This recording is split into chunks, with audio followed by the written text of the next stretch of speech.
So I'd like to start off with, yes, I would like to start off with maybe a brief intro to how, just a quick background about myself. I was born and brought up in Chennai. I did my engineering. I did my bachelor's of engineering in the US, in India, and then I did my master's of engineering in the US. And it was when I was doing my job as a software engineer in Microsoft, I came to know about Swamiji. I met Swamiji, and I came for my inner awakening in the year 2009. And in the November of 2009, I actually, after I finished my inner awakening, Swamiji revealed to me the purpose of my life. The purpose of my life is to be a sannyasi of Nithyananda order. As soon as Swamiji revealed it, I just knew that that was what was the purpose of my life. So I went back to the US, I quit my job, and I came back and joined as a full-time monastic member in the Adinu. And on the 22nd of November 2009, started my journey into the life of sannyas. And on the 10th of March 2013, I was blessed to receive the Purna Sannyas, which is the ultimate stage of sannyas, blessed by the Supreme Pontiff of Hinduism, Jagadguru Mahasannidhanam, His Divine Holiness, Bhagavan Nithyananda Paramashivam. And that we do have a tradition in the Purna Sannyas that during the Purna Sannyas initiation, if your parents, pre-monastic parents are there, they can come and they can give the tatastu, means they can bless you to live the life of a Purna Sannyas. So the Purna Sannyas I took happened on the day of Shivaratri, Paramashivoham in the year 2013. So I had invited my pre-monastic parents to actually come.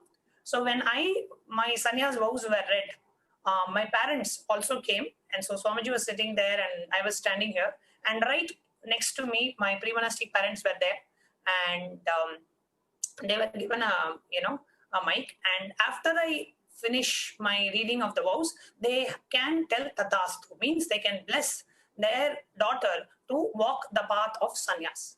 So my pre-monastic parents were there, and even though they did not understand, and it was too much for them to fathom that, I'm making this decision to take a sannyas lifestyle, they were clear that I had made this decision myself.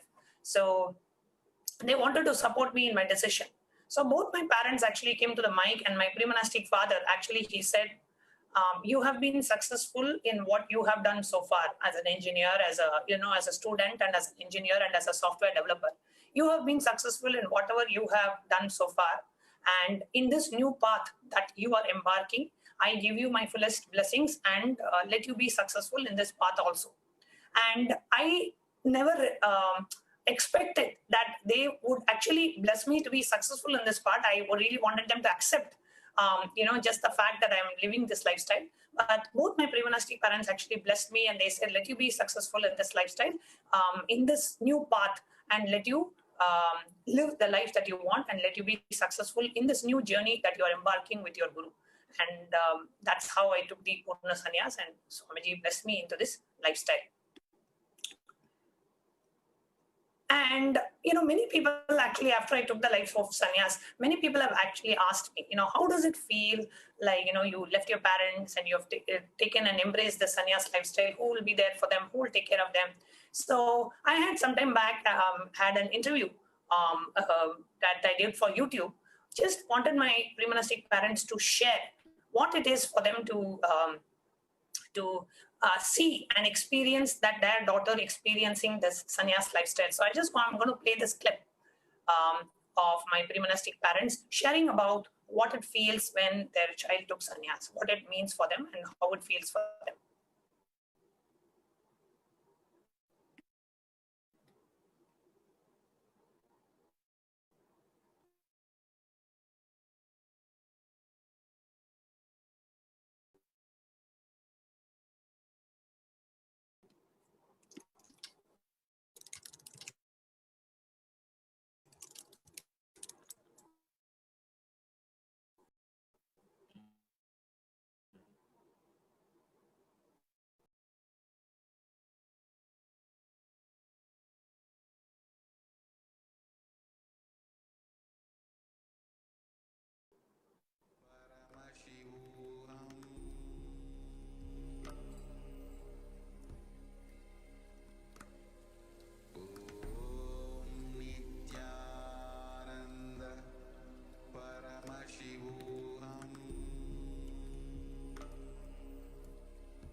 having come from an educated family, initially we thought that my son and daughter should have the highest education which is available in India, and as per that they've been educated and as a BTech and as a PE, and having come to such an extent, we thought that they will be the guiding factor to our family. But all of a sudden, when Jnanatma took sannyas, I was a little depressed for a particular day. But in Tamil, there's a proverb called Karna Karyam Illamal Edum Nadakkaadu. That is, without any reason, nothing will happen in the world. And all these things are decided by the Lord Shiva only. So we are all only puppets. At the maximum, we can do what has been assigned to us, and we have to leave certain things to God. And in that aspect, we accepted her sannyas. Having accepted her sannyas in Nithyananda Paramashivam, our further expectation is that, like Vivekananda or Nivedita to Ramakrishna, she should come up in an assignment, with high devotion and sincerity to Swamiji as well as to Nithyananda Paramashivam. And she has to learn whatever she can learn and prove herself to be worthy instead of a dead weight to the organization. We expect her to be a trustworthy person and should come up in her life, which has been, should come up in her job, which has been assigned to her.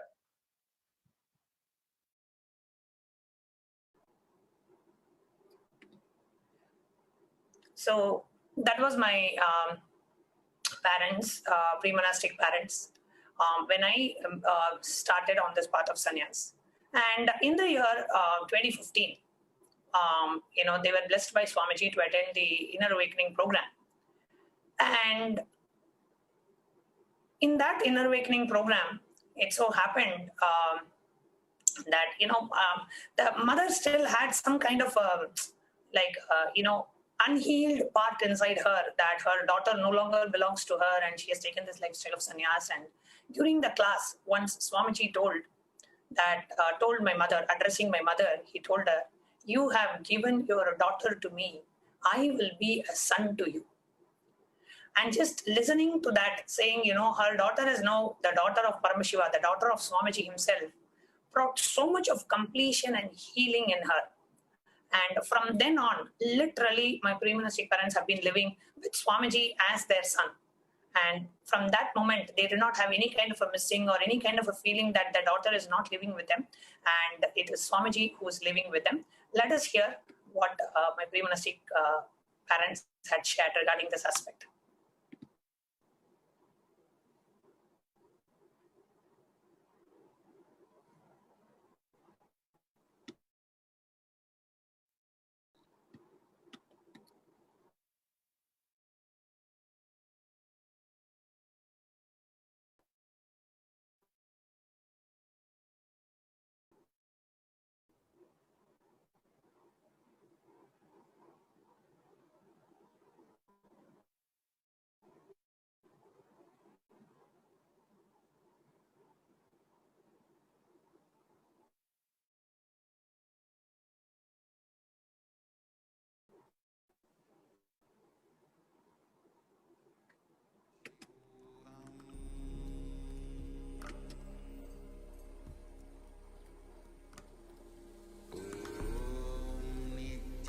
Nithyananda Paramashivoham.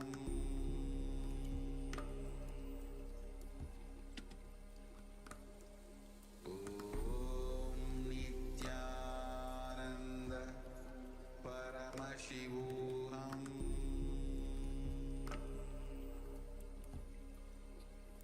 But how's your life been? Nithyananda Paramashivoham. But how's your life been?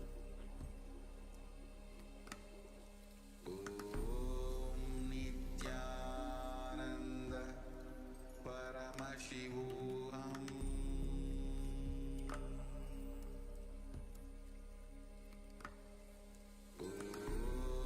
Nithyananda Paramashivoham.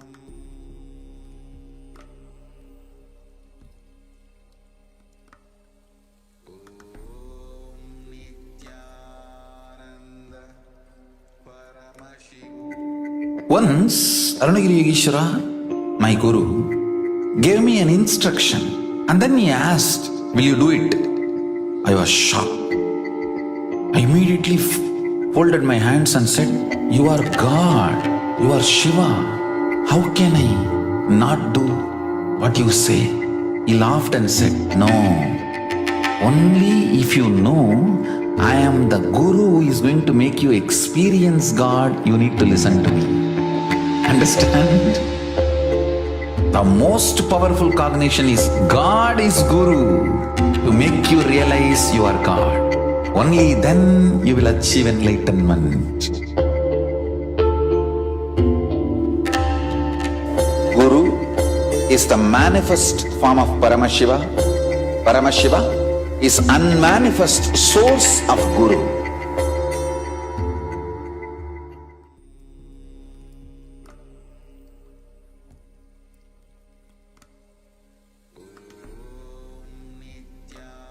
Nithyananda Paramashivoham.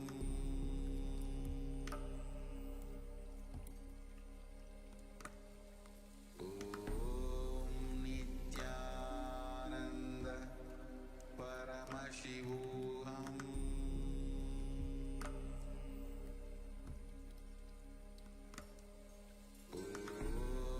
Nithyananda Paramashivoham.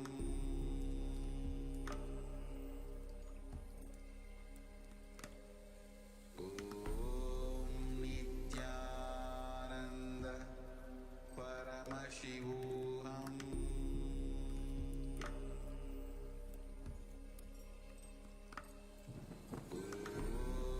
Nithyananda Paramashivoham.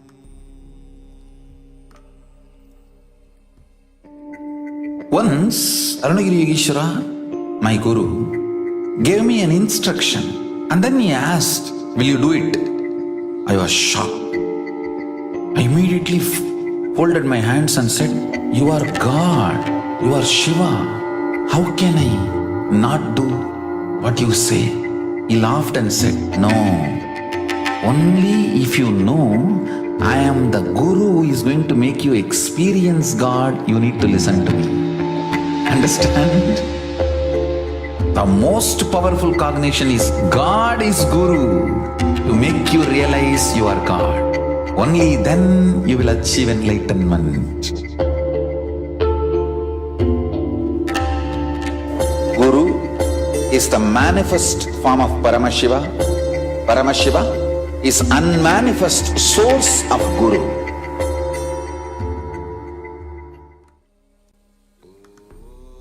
Nithyanandam, welcome back.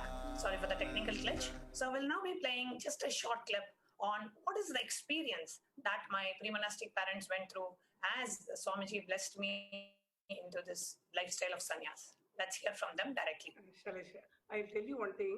When we see my daughter, we got a 5 sisters and he got a 5 sisters. Everything we took marriage, we conducted all the marriages, everything. From the childhood, anything with a good gift or anything which is very nice, I'll keep it for our marriage. This is, we can keep it at a big box. I'll collect everything for our marriage. Not even a small thing I eat. If it's very nice, I'll bring it for my children and for them I'll give the happiness what they have. I'll share it. When suddenly, all of a sudden, it is taking away everything from me and nothing is happening what I thought. I too thought, why it is happening like this? What we did? At every temple I'll go and cry. Why? What mistake I have done? What mistake I have done? Why you took from my soul, from me, and I'm just a body here? What? You just tell me every temple, every astrologer I'll go and ask. When we attended Swamiji's satsang or when we met Swamiji in IA, he made me to cry and put me in such a way. He said, somebody told something not for them, but he took that pain to me and he said in a big crowd, "Wow, who is telling about her? She is my daughter. Nobody else can say anything to her. She is my daughter." When he said that, I got the answer that what is this happening? What I was just roaming around here and there in all the temple everywhere. What happened to me? What happened? Why? When he took, this is the purpose is happening. This is the answer. I got it. I was searching answer everywhere. Swamiji gave an answer. I cried and just melted down there. then everything went away from me, and it is only Swamiji. He saw me, and through the God, he is doing the Swamiji. And at that time, I become completed. I didn't feel that she is away from me. She is away from me. I feel that she is always with me. Swamiji is always with me. Whatever happened, I just telling to this Nadaraja, and I'm just talking to Swamiji and Nadaraja. Then now all my outside world, everything went away. I didn't have any pleasure outside to search. Inside me, I got all the things. Now I feel that I'm completed. I don't want any external pressure to make me happy. The internal thing itself, I'm so happy and blissful. Now I feel that I wanted to leave now itself because I'm very blissed. I don't want anything from outside world to make me happy. This she gave with a sannyas life. With this answer, I got it. And this is the one I got it from Swamiji.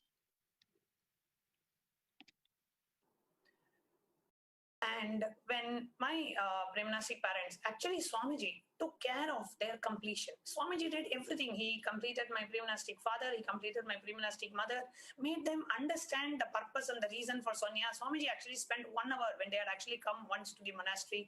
Swamiji sat with my Brahmanastic parents, explained to them for 1 hour what is it that we need to do for Hinduism and what is required.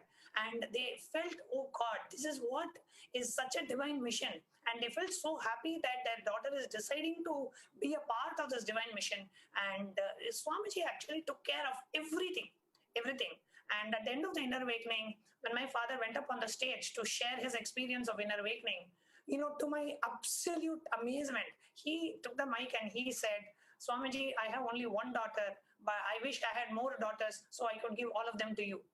From where they were actually not being ready to be able to accept that sannyas lifestyle because they felt the daughter was, choosing something which they don't know. From that, Swamiji completed them to a point where my Brahmanastic father said, I wish I had more daughters so I could have given all of them to Swamiji. This is what he said at the end of his inner awakening in Varanasi in 2015. And not just that, Swamiji blessed my pre-monastic home to become a temple of Kailasa. So the temple of Kailasa in Tambram was inaugurated in my pre-monastic home and was being maintained and run with the blessings of Swamiji from the year 2015. So almost 6 years over, they are now staying there into their 7th year. They have been running the temple in the main living room of the house. They have this beautiful temple of Nataraja, Shivagami and Swamiji's deity in the house. And Swamiji had blessed them with that. Swamiji said, I myself will be there in your house and I myself will be a son to you. So literally Swamiji has lived with them over the past 6 years. And in Swamiji's own words, Swamiji said, my gurus gave me deities, and those deities became a home temple. That home temple became a guru's ashram, and from that guru's ashram came the Ramakrishna Peetham, the first Kailasa in Erode. So Swamiji said, it is from home temples a country is born and a Hindu nation is born. It all starts from home temple. And he had blessed my pre-monastic parents with a beautiful home temple of Nataraja, Shivagami and Swamiji's Murti, literally experiencing and living in that energized space of a temple for more than 6 years. So just a short clip of what experience that they have had having a temple, a Kailasa in their own house. Parents, you have a temple in the house. How did it happen? You have literally Sadashiva living with you, a temple in the living place of where you are. So how did the temple happen, and what kind of experience you are having by having a temple there? Why don't you share that? Suddenly, this temple we never expected, but that place where the temple is now, every puja, everything happened from her childhood. Even her birthday celebrated in the same place. Every homa, others, relations, all the good things that happened in the same place.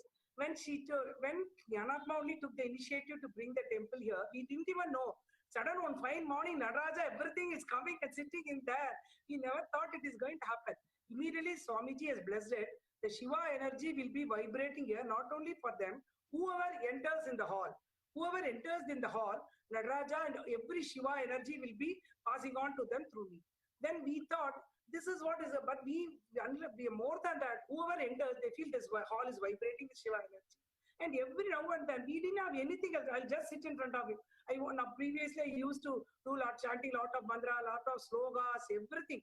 Now everything is gone. I'll just sit in front of Nataraja. Whatever I do, I'll sit in front of Nataraja, just listening his song. The hall itself started becoming like what I can say, it's a vibrating God's energy here. And Swamiji is two-way. Swamiji is, we could see Swamiji every now and then. Nothing else now we needed. Nothing else we want anything in the world in this now. Everything happened. I feel thank you for Swamiji and Yanatma's energy only is happening here. So we didn't feel much that she's away from us. She's inside us. Now she's only extended. Previously I used to think she is away from us. Somebody has took it from me. And I used to feel very sad when I go to the ashram for anything, any satsa. I just see her where she's going. I will be saying, not even listening one word. Now I won't even see her, anything, but nothing will happen. We feel happy that she's there. The only completion has happened in me. And what about you? Yeah, as far as myself is concerned, most of the Swamiji's devotees as well as the newcomers, the moment they enter into the house, they feel some sort of vibration in their body. But I could not experience the same. Then I asked myself why. Then suddenly a story comes to my mind. A Brahmin lady is married to a fisherman. And the moment she enters into the fisherman's cove, the fish smell was so adamant that she could not able to, she could not able to tolerate it. Then said, hey, what is this? Is there so much of bad smell is there? Then over a period of time, she was accustomed with that smell. Then she told that, see, as a Brahmin lady, the moment I entered, I said, drive away all the bad smell. Like that. I mean, having in and around the Swamiji, we could not able to feel the vibration within ourselves. But it is there, but we could not able to realize. It is, we are more or less in the same space of the Brahmin lady who feels that just because we arrived, that smell has gone out. It is not so. We could not able to realize it, but it is still there. Wonderful.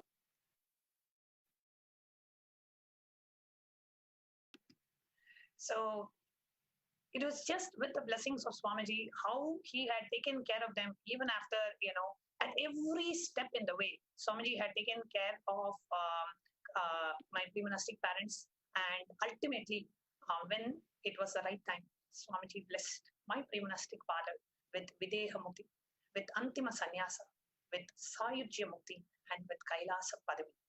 All these terms, many of us have heard in satsangs, all these terms, many of us have heard, in scriptures and Hindu scriptures, but just I was a personal witness when Swamiji blessed my pre-monastic father with Videha Mukti, ultimate liberation at the time of death, with Antima Sannyas, the sannyas initiation at the time of death, with Sayujya Mukti, his being just merging into the superconsciousness of the Supreme Pontiff of Hinduism, and Kailasa Padavi, the eternal residence in Kailasa.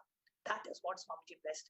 And in the next part, I would like to share with you the sequence of events as it happened on the 20th of March, yesterday morning, how it all happened. I would like to share with all of you after a short break. Once, Arunagiri Yogeshwara, my guru, gave me an instruction and then he asked, will you do it? I was shocked. I immediately folded my hands and said, you are God, you are Shiva. How can I not do what you say? He laughed and said, no, only if you know I am the guru who is going to make you experience God, you need to listen to me. Understand? The most powerful cognition is God is guru to make you realize you are God. Only then you will achieve enlightenment.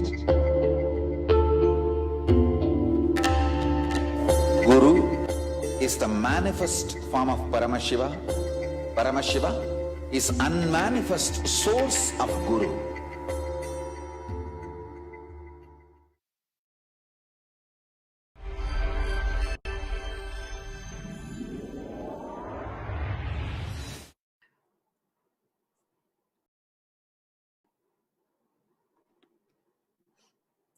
So I would like to narrate the exact sequence of events that happened that led to the Mukti, the liberation of Kailasa Maya. So my pre-monastic father was aged around 73 years of age, And about 2 weeks back, he was tested COVID positive, and he was having terrible body ache. And at one point, his oxygen levels came very low, so he had to be admitted in a hospital.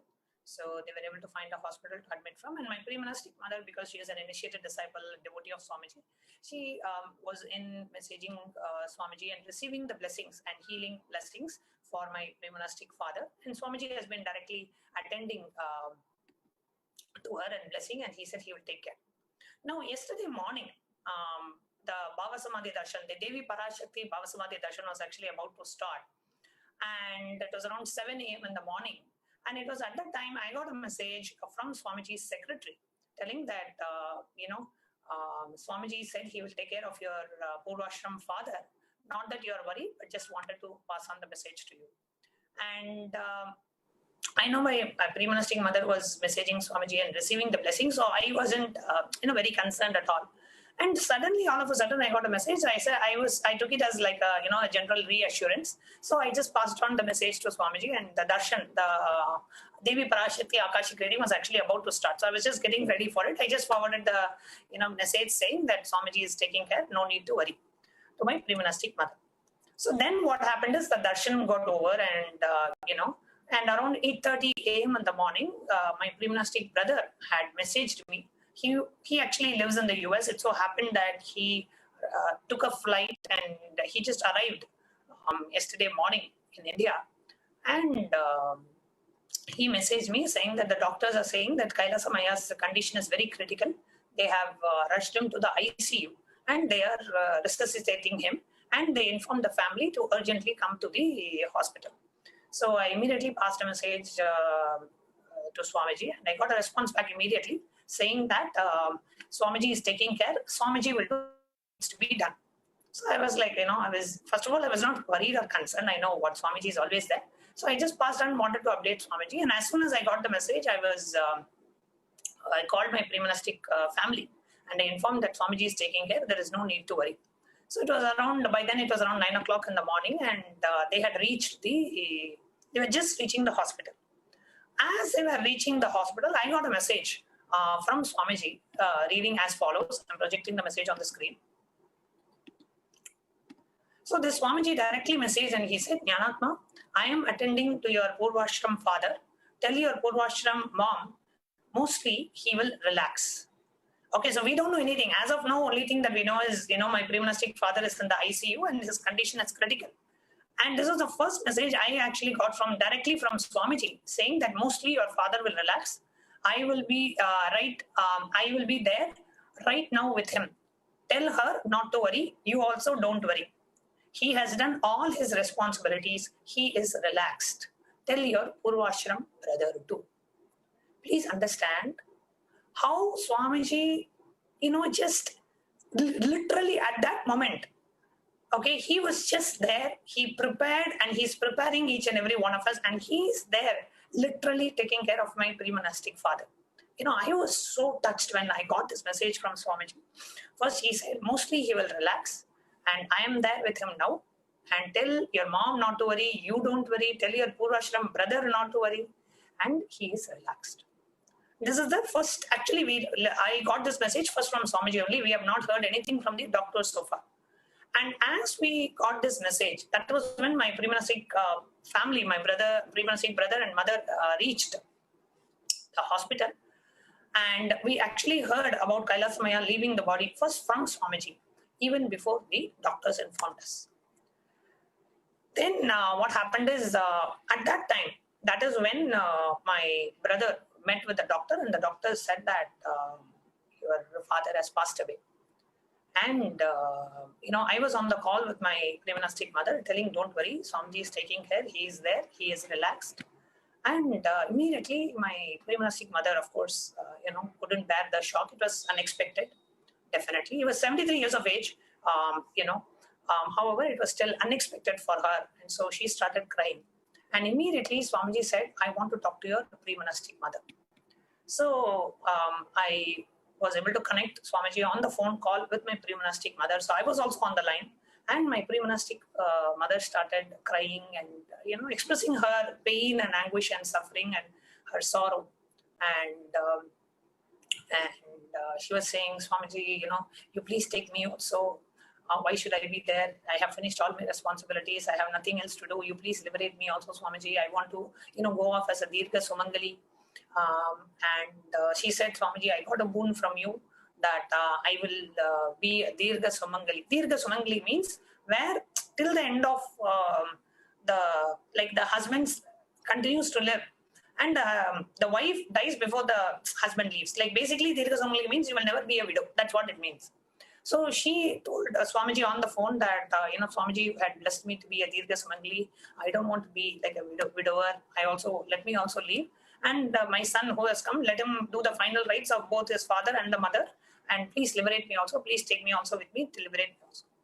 And I was on the phone call with my pre-monastic mother at that time. And I was like, oh God, I understood her situation, but Swamiji was on the line, and I didn't want her to take so much of Swamiji's time. So I intervened and I said, "It's okay, don't worry. Swamiji is there. Swamiji will take care. You don't worry." And Swamiji was also on the phone call, and he said, "Jnanatma, you keep quiet." And so I just shut my mouth. And then my mother she just expressed herself. She just expressed her sorrow, her pain, and whatever she was going through, and the root shock that she had to face. And Swamiji didn't say anything. He just said, Puridama, Puridama. He was just listening. He was just listening. And then in the end of the call, the call was about to end. And Swamiji told me, Jnanatma, why don't you talk to the doctor and see if they can do some kind of resuscitating method, like giving an electric shock or something to bring the life back into the body. Can you speak to the doctors and see? And the call got over. Now, at this point, I wanted to share with all our viewers that when my pre-monastic mother was talking, and directly Swamiji was attending to her, and Swamiji was talking to her, later in the evening, after finishing all the formalities and all that, my pre-monastic mother went back to the house. Later in the evening, when I connected with her, that is when she told me that after she spoke to Swamiji, all her pain, after that, not one drop of tear, it fell from her. Just like the pain, the very root of pain and suffering was removed from her. That is when I understood. I was thinking, oh God, Swamiji is spending so much time on the call. I didn't want Swamiji's time to be wasted. And actually, Swamiji told at that time, Jnanatma, you keep quiet. And later on also, Swamiji told, you don't behave like a dry Vedanti, to your mother. You don't behave like that. So I understood to an extent. And then later on, when I spoke to my pre-monastic mother, only then I understood what Swamiji was doing, just providing, the listening, and just literally doing the samskara dahana kriya, removing all the pains, the suffering, the anguish, the sorrow that she could have gone through. And that is when I remembered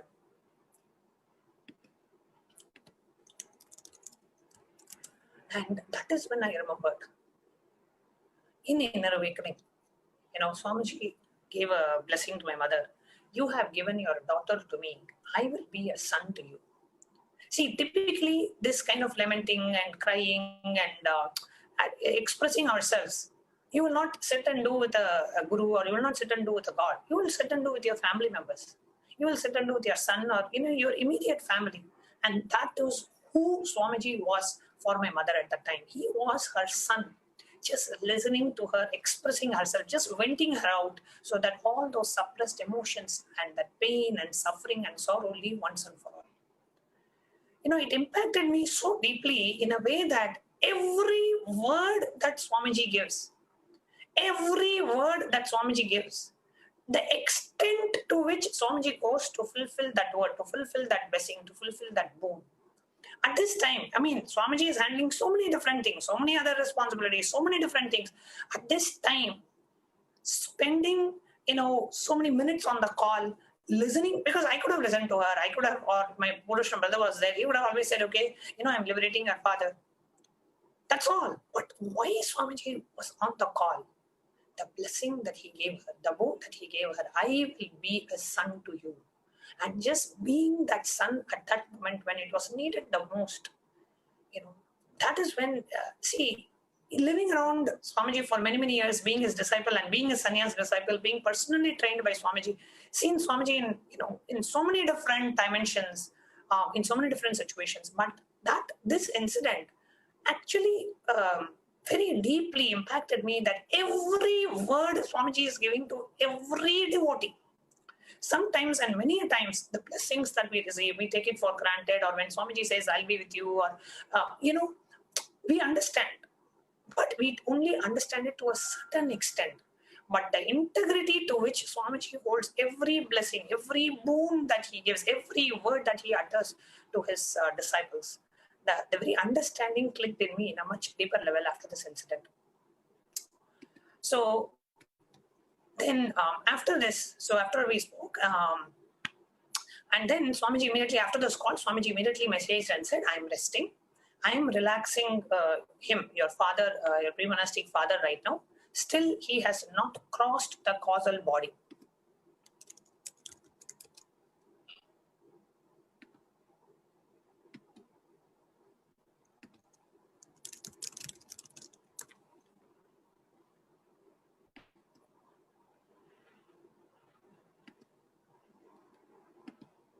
Still, he has not crossed the causal body, and he is resting and he is relaxing.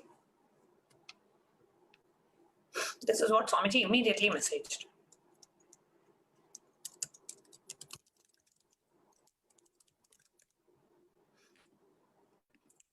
Then, as I was reading this message, I got a call from my Swamiji secretary telling that Swamiji is telling, if you can talk to the doctors and ask them if they can do any kind of a resuscitation method, like revival methods, like giving a shock, because he has still not left the body completely. He has not left the causal body. So it is possible to bring him back.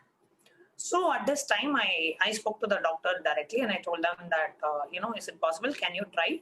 I know you have tried everything. Can you try all the possible methods, even if it is some kind of an electric shock or something, what you can do to revive? And that is when the doctors actually told me, madam, it was 9 o'clock in the morning at that time. They said, madam, it's already too late. Your father passed away at 7 o'clock itself, 7 a.m. in the morning. And we have tried all possible methods to all the possible procedures. As for the procedure, we have tried everything. And, he is not responding. And that is when they exactly said, your father passed away at 7 o'clock. And that is exactly when I had gotten a message from Swamiji saying, I am taking care of your Purashram father. Out of the blue, because I did not send him any message at that time.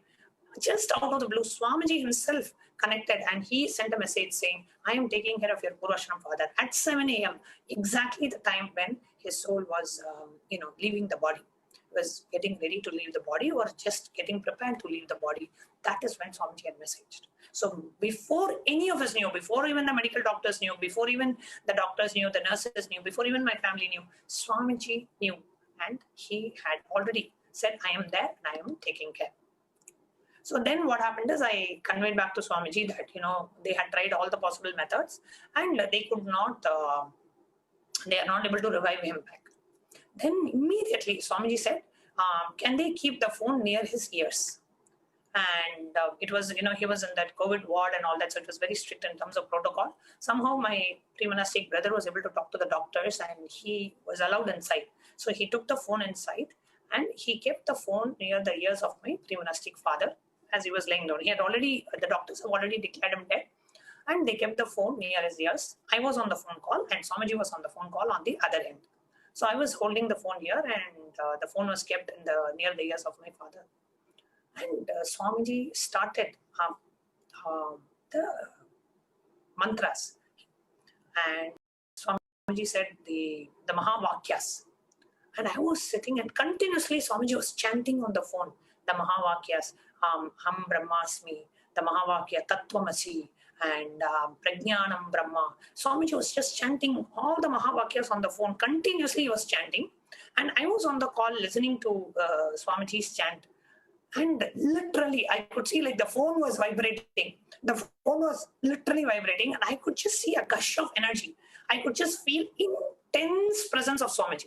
Where I was, I could feel an intense presence of Swamiji just getting transmitted through the phone. Like literally, if you get an energy darshan through the phone, how you will feel. That is exactly how I felt. such an intense gush of energy, and continuously that the Swamiji's voice and that mantra and the Mahavakyas just reverberating. I could just see Swamiji just pushing that experience through the mantras into that being. That is exactly what I felt. He was just transmitting that experience through a phone call to that being, which is already left the physical body and is in the different layers of the body. The soul is now leaving. In that process, Swamiji is just giving the initiation through the phone. And it was an experience. It was a totally different experience, something which I have never seen or experienced or witnessed so far. So Swamiji gave the Mahavakyopadesha, the Mantropadesha on the phone. Prajnanam Brahma, I am Atma Brahma, Tattvamasi, Aham Brahmasmi. Continuously, not just once, like continuously Swamiji was chanting, and maybe a few other mantras. I don't remember. I was totally blanked out. I could only feel Swamiji's intense presence and Swamiji just gushing into that other being.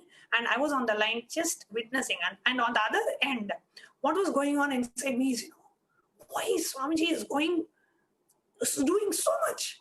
Swamiji doesn't have to do so much. It's, I really felt like, why Swamiji is doing so much to that being? And I was like, Swamiji, I was literally overwhelmed with Swamiji's love and compassion at that time. I just couldn't even fathom, I couldn't even handle it. That was what was going on inside me.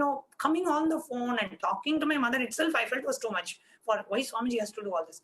Then next coming and, the person who has left the body or at least declared dead as per the doctors, keeping the phone on his ears, chanting the Mahavakyas, and it was just too much for. I just felt extremely overwhelmed with Swamiji's love and compassion at that time, just being available in every which possible way. In every which possible way, what are all the things Swamiji can do and be available, Swamiji was there at that moment. And after the Swamiji finished the initiation on the phone, immediately Swamiji sent him. He didn't say anything else. He only chanted the mantras on the phone, and then the call was completed. And then Swamiji messaged me immediately. He said, I took care. He just beautifully received sannyas and relaxed. Now he is a Purna sannyas. I gave him Antim sannyas and Mahavakyopadesham and relaxed him. He repeated when I gave him the Mahavakya and relaxed. I was just reading and rereading and rereading and trying to just cognize what Swamiji has just said. The being who had left the body, nobody was there at that time when that being left the body except Swamiji. Whether it was at 7 o'clock when the being was about to leave the body or even now. And at a time where we are, for all of us, we are only seeing that physically is declared dead, that's all. But Swamiji connected with that being, that because that being still has not left the 7 layers of the body and connected, and at that most crucial moment gave him the Mahavakyopadesham and gave him the Antima Sannyas. I will now be sharing what is Antima Sannyas. Sannyas at the time of an extreme, like at the time of death, right? It's called Antima Sannyas, and gave him the Mahavakyopadesham. And in one of the satsangs, actually, Swamiji had referred to the Manduka Upanishad. In Manduka Upanishad, it says, Brahmavit Brahmaiva Bhavati. The knowledge about the Brahman, even if it is at an intellectual level, even if it has not become your realization of the physical world, the very knowledge, the jnana, the logical understanding about Brahman itself makes you that. Brahmavit Brahmaiva Bhavati. Brahmaveda Brahmaiva Bhavati. The knowledge of the Brahman makes you that. The knowledge of the consciousness makes you that. And it guarantees Videha Mukti. Means it guarantees Kailasa when you leave the body. This is a direct reference from Manduka Upanishad. Now I'm just going back to the mantras that Swamiji chanted. Look at the mantras, the Mahavakyopadesha that Swamiji showered on my pre-monastic father at that time. Prajnanam Brahma, I am Atma Brahma, Tattvamasi, Aham Brahmasmi. Giving that exact knowledge of the Brahman to that soul at the time of leaving the body. At the time of leaving the body, giving the ultimate knowledge and receiving that ultimate knowledge makes you one with that ultimate, and giving him the ultimate liberation, Videha Mukti, Kailasa, when leaving the body. This is exactly what Swamiji said, did, and transmitted, not just gave the knowledge as a mantra or as a intellectual understanding, but as an experience transmitted through the usage of mantras at that time, giving him the mantropadesha, and through that transmission which happened through Swamiji's presence, made him experience Videha Mukti, gave him the ultimate Kailasa Padavi at the time of leaving the body. So Swamiji said, I've given him Purna Sannyas, I gave him Antima Sannyas, Maha Vakyupadesham, and relaxed him. He repeated when I gave the Maha Vakya, and he beautifully relaxed. And Swamiji said, I took care. He just beautifully received sannyas and relaxed. Now he is Purna Sannyas. I gave him Antima Sannyas and Mahavakyopadesam and relaxed him. He repeated when I gave him the Mahavakya and relaxed. A short brief about what is Antima Sannyas. In Hindu tradition, there is a process called Antima Sannyas, means teaching them to do completion with everything. At the time of death, teaching that being to complete with anything and everything. So actually, that Antima Sannyas is what Adi Shankaracharya took. Adi Shankaracharya, a great incarnation of Paramashiva, when his mother was not allowing him to embrace the path of sannyas, not allowing him to take sannyas, Adi Shankaracharya did a big drama. He is an incarnation. So he manifested a scene where one crocodile, when he was in the river, one crocodile came and it caught his leg while he was taking bath in the river. And he screams, oh, mother, mother, mother, you allow me to take sannyas. At least now let me die as a sannyasi. Because the crocodile has caught his leg and he's a small 8-year-old boy. And he's shouting, at least let me die as a sannyasi. Anyway, this crocodile is going to kill me. Let me at least die as a sannyasi. I will be in peace. Allow me to take Antima Sannyas. Then his mother also feels, all right, this fellow was asking for sannyas all the time. I never allowed him. But now he's going to die anyway. At least let him die with the satisfaction that he is a sannyasi. And she allows him to have the Antima Sannyas. Now, in Hindu civilization, sannyas is very, very, very easy. You see, in some civilizations, marriage is very easy. In some civilizations, sex is very easy. In some civilizations, divorce is very easy. In Vedic tradition, sannyas is very easy. If you just declare 3 times, Abhayam Sarvabhutebhyo, Abhayam Sarvabhutebhyo, Abhayam Sarvabhutebhyo, let my presence be a refuge to all the beings. Abhayam, let me give refuge to Sarvabhutebhyo, to all the living beings. Let my presence not be a threat to anybody. I am giving the ultimate protection, Abhayam, fearlessness to every living being that is out there. So when you repeat this, Abhayam Sarvabhutebhyo, Abhayam Sarvabhutebhyo, Abhayam Sarvabhutebhyo, 3 times, you are embracing sannyas. So Adi Shankaracharya declares Abhayam Sarvabhutebhyo 3 times, and he takes Antima Sannyas, and that very moment he took Antima Sannyas, the crocodile disappeared.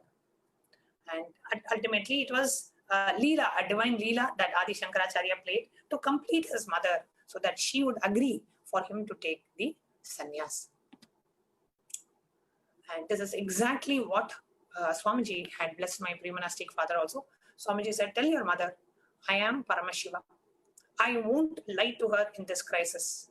I am Arunachaleshwara. I relaxed him into Kailasa. He should just relax. She is a Dirgha Sumangali. This is exactly what Swamiji said. Because he is not dead or he did not take another birth, he is with me, in me now. The boon I gave to your mother is not a lie or a waste. He is not dead. She is Dirgha Sumangali, because that was her main concern, like saying, I don't want to live like a widower. I don't want to live like that. I want to be a Dirgha Sumangali. And Swamiji had blessed her at that time. So Swamiji said, she is indeed a Dirgha Sumangali even today. Send all this message as a screenshot to her. Try to get this audio recording. This is the first time I gave Mahavakya, the Sannyas Diksha, through phone remotely. Tell your mom, they all served me. I won't lie to her during this crisis. I am Arunachaleshwara. I liberated him fully. He is in Sayujya. means ultimate oneness. He is just merged into me. He is in Sayujya with me.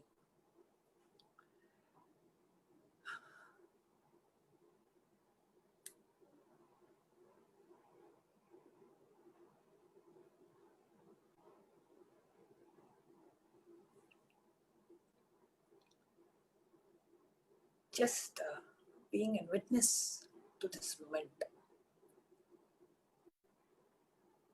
One side, my eternal father, my Guru. On the other side, my Purvashram father, my pre-monastic father. And just being, and I'm in the middle witnessing my eternal father liberating my pre-monastic father. It was an ultimate experience of a lifetime. I did not expect any of this. I just wanted, Swamiji saying Swamiji is taking care. That's all. But the way Swamiji took care, it just overwhelmed me with so much of, he just literally poured so much of love and compassion, made himself available. Continuously he was available and sending messages and saying that, he has fully liberated him and he is in Sayujya with him. And Swamiji further, he also said, what a death. Actually, all of you should be jealous of him. What liberation. He received the Mahavakya fully and left to Kailasa. Tell your mom, Yanatma, after eating our food, I blessed she will be a Dirgha Sumangali. So it is true blessings. He is not dead. He is liberated. He is liberated. So your mom is a Dirgha Sumangali. So first, the boon that Swamiji gave, the blessing that Swamiji gave, you gave your daughter to me, I will be a son to you. He was there listening to her and allowing her to just complete and express all her suppressed emotions and pain. That was the one boon that Swamiji fulfilled. Here, the second boon that Swamiji gave, that I had blessed you to be a Dirgha Sumangali. I will ensure you are a Dirgha Sumangali. Even today she is a Dirgha Sumangali because she will be a Dirgha Sumangali because he is eternally residing in Kailasa. He is not dead. He is liberated. And Swamiji said, I am Arunachaleshwara. I am Paramashiva. I will not lie to you during this. See the amount of, how much the Swamiji is attending to each and every aspect of the devotee. At that time, it was such a critical moment. Swamiji just made himself available and literally showered us, overwhelmed us with Swamiji's love and compassion. It was just unbelievable. And Swamiji further said, even my grandfather wasn't able to receive Mahavakya from me directly. Sami nandri marakkadu. Nindri enrandrum kaku. I did what a guru should do and God should do. Both to him now. I gave what I gave to my dad. Antima Sannyas and Mahavakya and liberation.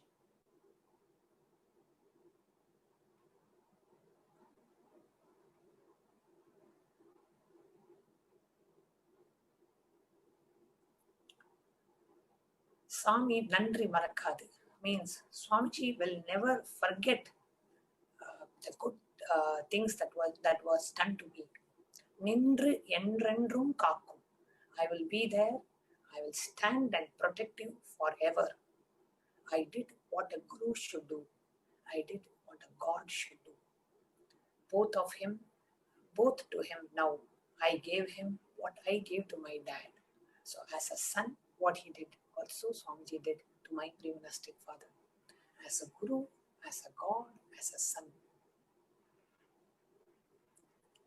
Gave him the Antima Sannyasa, the Mahavakya, and ultimately Jivan, the Videha Mukti, the liberation.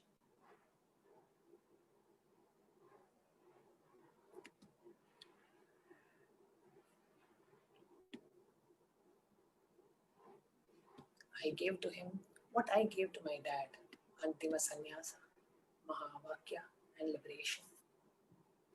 This soul, this being, which had taken millions and millions and millions of births, birth and death and birth and death and birth and death, finally was liberated. from the cycle of birth and death and achieved the ultimate purpose of human life. The ultimate purpose of existence is enlightenment, liberation. And that being, with the extreme compassion of Swamiji, in his presence, completed with all the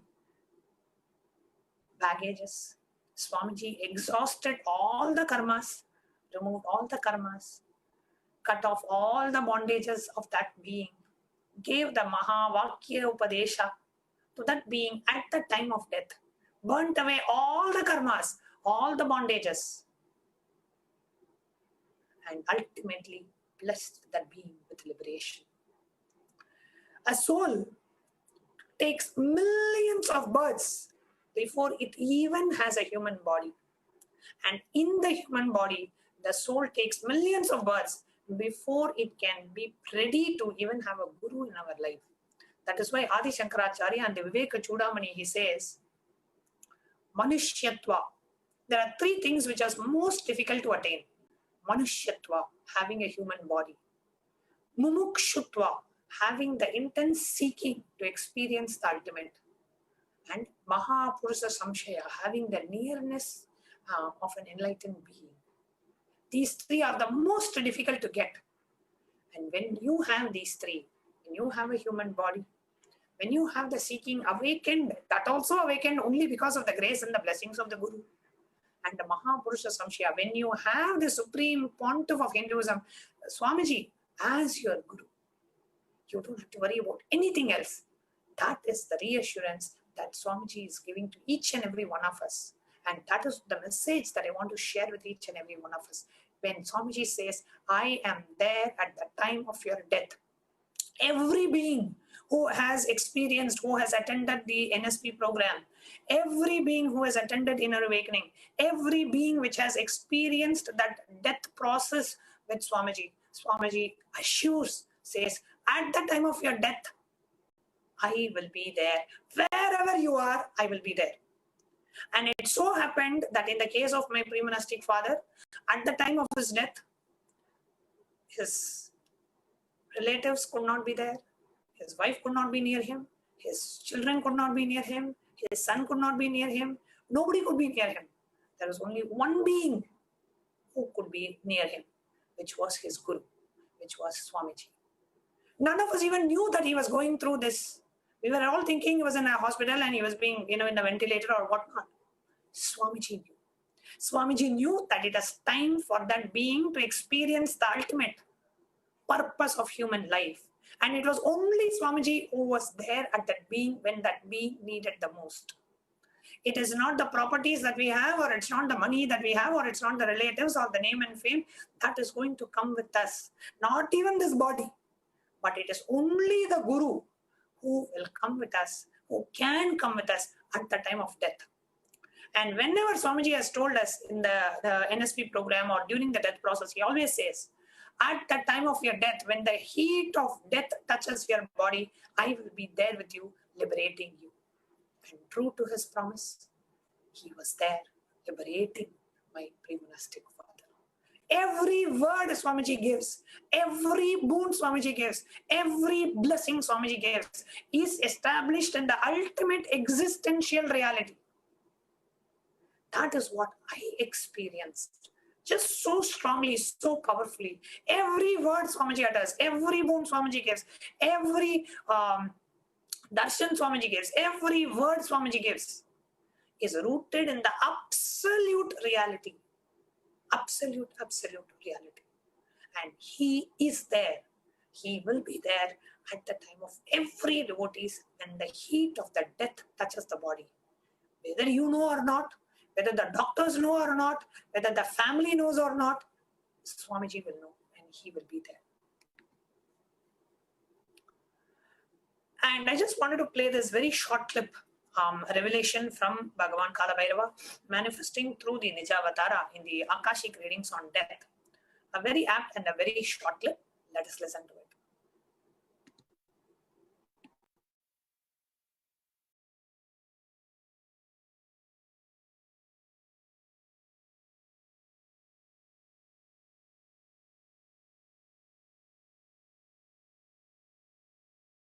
She's asking, Dear Swamiji, if one has taken an unconscious birth, how can he take a conscious death? That is what is life. Life gives you the possibility to move from unconsciousness to consciousness, unconsciousness to superconsciousness. If you take unconscious birth, you can move to conscious death. If you have taken conscious birth, you can move towards superconscious death, which is enlightenment itself. And even if you take unconscious birth, you can directly jump into superconscious death also.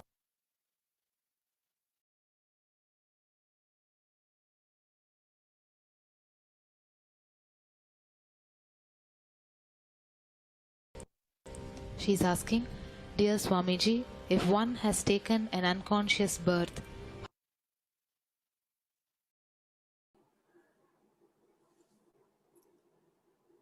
Just repeating what was revealed in the Akashic records. Dear Swamiji, if one has taken an unconscious birth, how can he take a conscious death? And Kala Bhairava revealed in the Nijavatar of Swamiji, this is what is life. Life gives you the possibility to move from unconsciousness to consciousness and consciousness to superconsciousness. If you take an unconscious birth, you can move towards a conscious death. If you have taken a conscious birth, you can move towards a superconscious death, which is enlightenment itself. And even if you take an unconscious birth, you can directly jump into superconscious death also. When you have the grace and the blessings of the Supreme Pontiff of Hinduism, Jagat Guru Mahasannidhanam, His Divine Holiness, Bhagavan Nithyananda Paramashivam. Whatever may be your the way you are born, whatever may be the karmas that you have brought with you in this birth, whatever may be the bank of karmas that you have in your Sanchita, which is the karma bank, how much ever you have, when you have the avatar with you, Swamiji just burns away. Even if you took the unconscious birth, doesn't matter. Swamiji just pulls you to the superconscious death. Just have that feeling connection with the Guru. Do not discard, do not ever disturb that ultimate spiritual umbilical cord connection with the Guru. And the only thing that disconnects is Guru Droha and Guru Aparadha. Means you abusing the Guru or you doing a crime against a Guru or doing a droha to the Guru. That's the only thing where you consciously, that also not from the Guru's side, you consciously disconnect that spiritual umbilical cord connection when you abuse the Guru or when you do any kind of an offense or a crime against the Guru or when you abuse the Guru, you consciously cut the spiritual umbilical cord connection between you and the Guru. So, and not just even actively abusing, but even passively abusing. Means somebody is abusing and you're just keeping quiet. Even that is Guru Aparadha. You cannot keep quiet when somebody is abusing the Guru. You have to take a ferocious stand. Either stop that person immediately and let that person know what they are doing is absolute Guru Droha and you are not. You have to take a ferocious stance.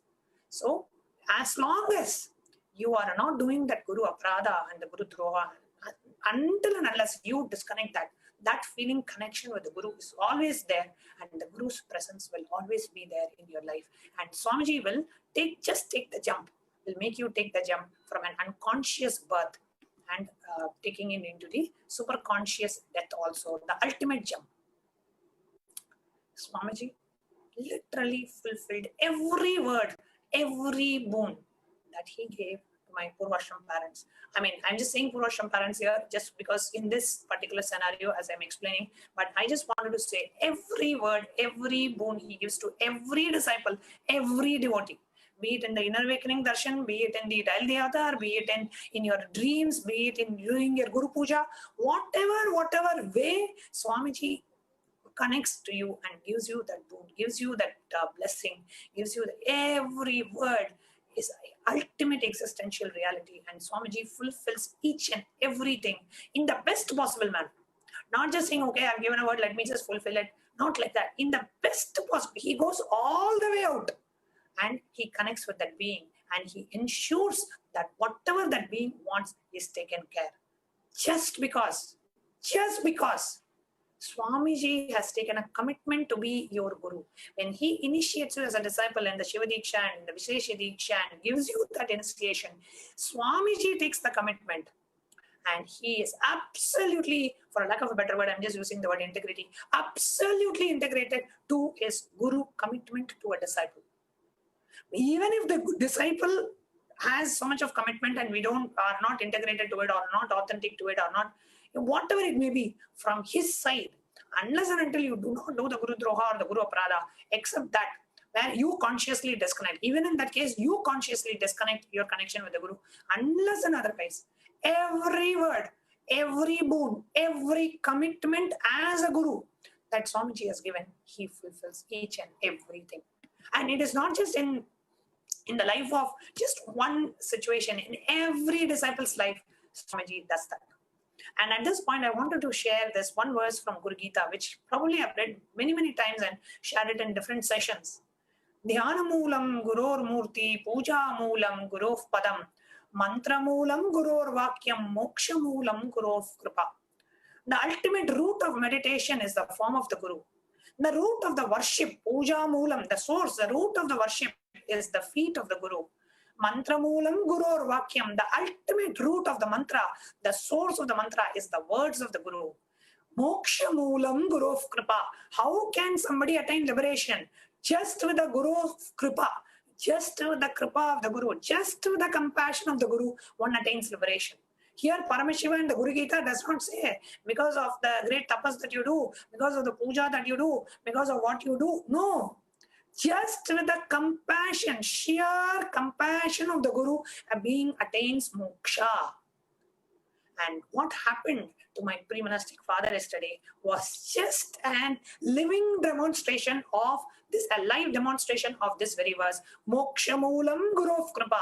Just with the compassion of the Guru, that being was blessed with the ultimate moksha, the Sayajya Mukti, the Kailasa Padavi, the Videha Mukti, and Antima Sannyasa. That being was blessed with. And even in the Paramashiva Dhyana Mantra, when we say Sarva Jana Sangha Sadhyo Nirvana Diksha Vyaya Pavarga Varsha Vishrana Jimuta Paramata Kalava Kesari, the showerer of Videha Mukti and the immutable state of enlightenment immediately by Nirvana Diksha to all people. Every word that we read in the Paramashiva Dhyana Mantra, every attribute, every Ananta Kalyana Gunas, the imperishable qualities of Swamiji, everything is absolute truth and rooted in the existential reality. Absolute truth. When he says the showerer of Videha Mukti, showers Videha Mukti to his disciples and waiting to shower us with the ultimate blessing of enlightenment. The immutable state of enlightenment, Swamiji is waiting to shower to each and every one of us. And next, not just in the life of my pre-monastic parents, but also in the lives of so many devotees around the world, Swamiji was there at that time and ultimately relaxed that being into the ultimate journey and ultimate liberation. So next, I would like to invite Rajesh Chandramohanaya and Pratibha Chandramohan to share their experience of how Rajesh as father and Pratibha as husband, Chandramohanaya, a great devotee from Bangalore, experienced liberation after a short break.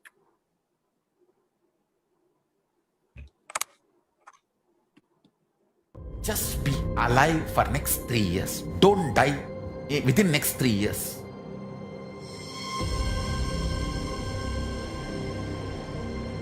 Just don't die within next 3 years. Be alive. Somehow be alive. I'm working sincerely.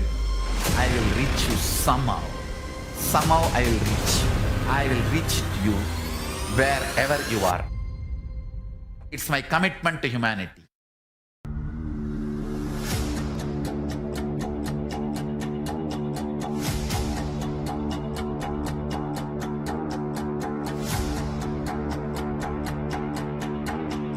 Just don't die within next 3 years.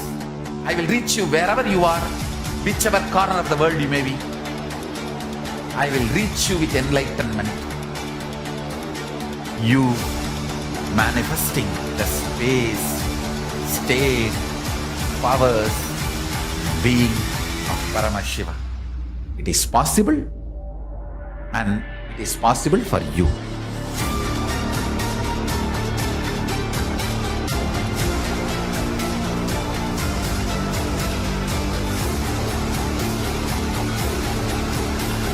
Paramashiva will reach you with enlightenment signs.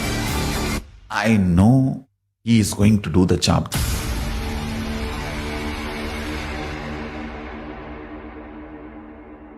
Just be alive for next 3 years. Nothing else.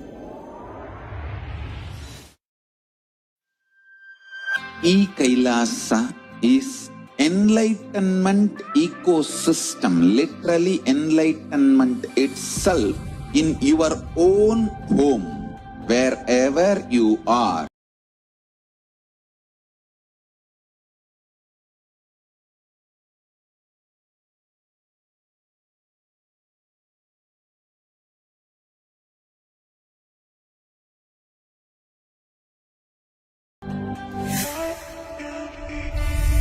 Proper customized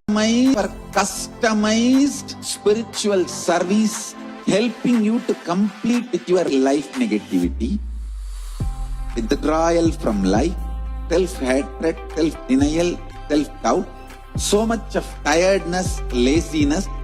We can support you, aligning your diet, your attitude, your aptitude, your understanding about life. We can help you with everything.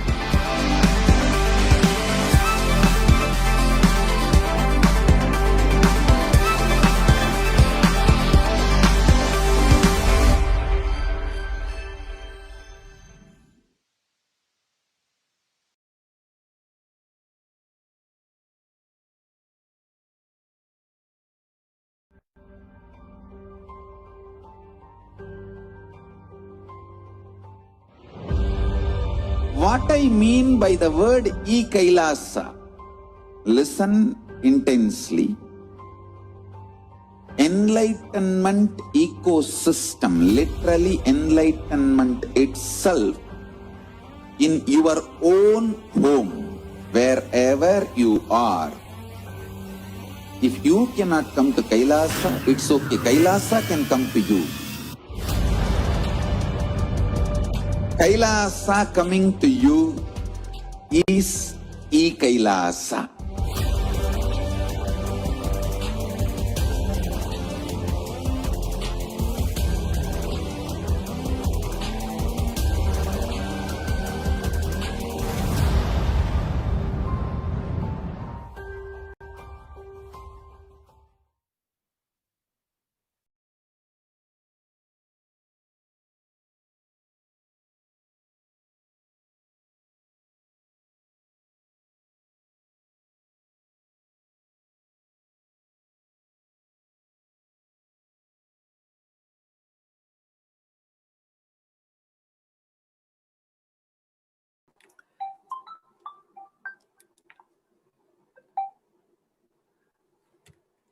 Yes.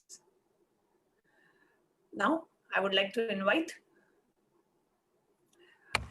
Rajesh Chandramohan and Ma Pratibha Chandramohan to share their experience of Chandramohan Ayya, which is Rajesh Ayya's father and Ma Pratibhama's husband, experiencing the ultimate liberation with the grace and the blessings of the Supreme Pontiff of Hinduism. Nithyananda Ma.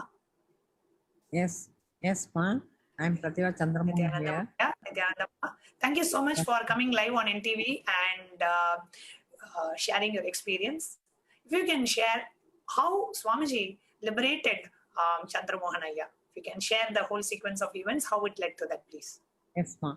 On 20th of August 2016, my husband was in ICU and he called thrice Swamiji, and at that time Swamiji came to him and he was satisfied and all the fear has gone at that time. Then on 20th morning, the nurse came running from the place. I was standing in the next to my husband and I was feeding him some. She told me to feed some milk and he could open his mouth and close. Then last he closed it. Then I ran to my son. At that time, I felt I am all alone in this world. I don't know what to do, where to go, when, what will be my future. Nothing I knew, but only even Swamiji was not I am not able to get at that time. I was shocked to see that. Then I ran to my son and told him, your father has passed away. Then he gave a ring, Jnanatma Swami. Then Swamiji came there and told, ask Amma to bring the body to the home and I will come. And thrice he called me on the way, telling, wait, ma, I'm coming. I'm coming. I could not stand. And my feeling is, what I will do? My son is in abroad. My daughter-in-law is in abroad. No relatives, nothing. Only we are only three with one driver. That's all. Then immediately Swamiji came. When he came and stood in front of the body, I felt, wow, really, I don't know what my husband used to always call Mahadeva, Mahadeva, and I am going to be the Agori. He will apply Vibhuti on his face. Suddenly he will come and stand in front of me. I used to get afraid. What is this you are doing? No, I want to become Agori. Then what has happened is, Swamiji, when I saw Swamiji, I melted. Then I told my son, see what has happened. Now I don't know what to do. Then he hugged me. Then he told me, I will take care of you. Don't worry. Nobody else will take care of you. That time I felt my one person in this world, that is enough for me. No relatives, nothing. I don't want anybody. But I was controlling my tears and I stood there and Swamiji brought all the sannyasis and Gurukul children and my house was full of sannyasis. Really, I thank Swamiji for the gratitude he has done to my husband's soul. Then he came with a new Purna Sannyasi, that is a piece of cloth. He put it on his head and he asked me Atmalinga, which was Ayya was worshipping. Then he took that Atmalinga and put it on his head. Then he called my son, asked him to put the turban, open the coffin, then put the turban, then put one big mala he brought. Then he did some, then all the children chanted mantras and it was like a heaven. It is, I don't know, it is not a hell, it is a heaven. Then I felt my husband is safe in the hands of my Swamiji. I really, then he said, whole night you have to play Shiva Puranam, you have to be alive. I said, yes, Swami, I'll just obey him, nothing else. Even today, whatever he says, wherever I go, I inform Swamiji. And then what happened? He went down, then asked me to keep the Atmalinga in the puja room. I kept it. Then he went down. On the way, he called me thrice, come to Birdima. Then I said, Swamiji, I told Jnanatma, Swami, tell Swamiji that we have got that, teeth in Tamil. I don't know, tell in English. So then he said, for Shiva, he is sitting in Smashana, no teeth for him. Ask her to come tomorrow morning. Then I told him, give me some time, please. Then he gave me time. He is a very, very, very, that is, I don't know how to explain. Not even a single day he has hurt my feeling. Even today, if I think about him, he comes, he helps, he goes. I don't know how he does. If I think anything, he comes. Then what happened? After the next day, after the cremation, then after 1 week, I came to Biddi and my son left me. Then Jnanatma took me to the room. Then Swamiji called me, put it in MS, that is his kitchen. Who will allow avatar's room? No, that is my fortunate. I am really very great and very grateful to Swamiji. Really, I don't know how to explain. And even today, I am in Biddi. All the sannyasis, whoever is seeing me, everybody likes me, loves me, and I am very happy here. I want to inform my Swamiji my gratitude. I don't know where is he now, but he is in my heart. I really thankful to Swamiji Ma. Thank you so much, Ma. And Rajeshya, what would you like to share about this experience? Nithyananda, I'd like to add a few points. Actually, on the 20th of August on 2016, when my father was in ICU, it was 7 a.m. in the morning. The doctors told me that he has gone into a state called encephalopathy, which is a medical term for being unconscious. So at that time, this encephalopathy actually started 3 days earlier, and we could not communicate with my father. So at 7 a.m. on 20th August, when my father was leaving the body, Swamiji was holding the space. He was upholding my consciousness. He was holding the space, and later Swamiji revealed that I was holding your father for 3 days because the time wasn't right for him to leave the body. So this is the right date and time when he should leave the body, so I can liberate him and take him to Kailasa. So that was a very big revelation for us. On one side we saw that he was not he was still medically alive, he was unconscious. On the other hand, what Swamiji was doing was holding him and then liberating him on the required date and time. The second thing which happened, was that when Swamiji came to our house with all the sannyasis, Gurukul children, and Adinavasis, Swami did the Purna sannyas for my father. So later, Swamiji revealed that the Agora face of Paramashiva had landed there, and Swamiji could see on the ice box, what you see there. Swamiji was able to see the Agora face of Paramashiva, and a lot of everybody, including yourself, Ma, you have explained that there was huge amount of energy which was landing at that point in time. This is what I would like to explain. And finally, during the Akashic reading, which was happening recently, Devi Parashakti has revealed that my father has attained Purna Sayujya Mukti, and he is resting and he is very happy and he is in a blissful state. And my Devi Parashakti and Swamiji have also revealed in the Akashic reading that my father will come in our dreams and he will tell us how happy he is, how blissful he is. So I'm eternally grateful for Swamiji, and I am so happy and blissful that my father has attained the Sayujya Mukti and the liberation. That's a very big blessing for our family, and gratitude to Swamiji and Sangha for the same. Thank you, Mom. So beautifully explained, Rajeshya and Pratibha ma'am. It is only the Guru who can be there at the most of our life, which is death. And death can be a beautiful doorway to slip into enlightenment. And fortunate are those who have Avatar as our Guru. Beautiful time. At the time of death, the Avatar so beautifully just makes us experience, take that jump into the ultimate.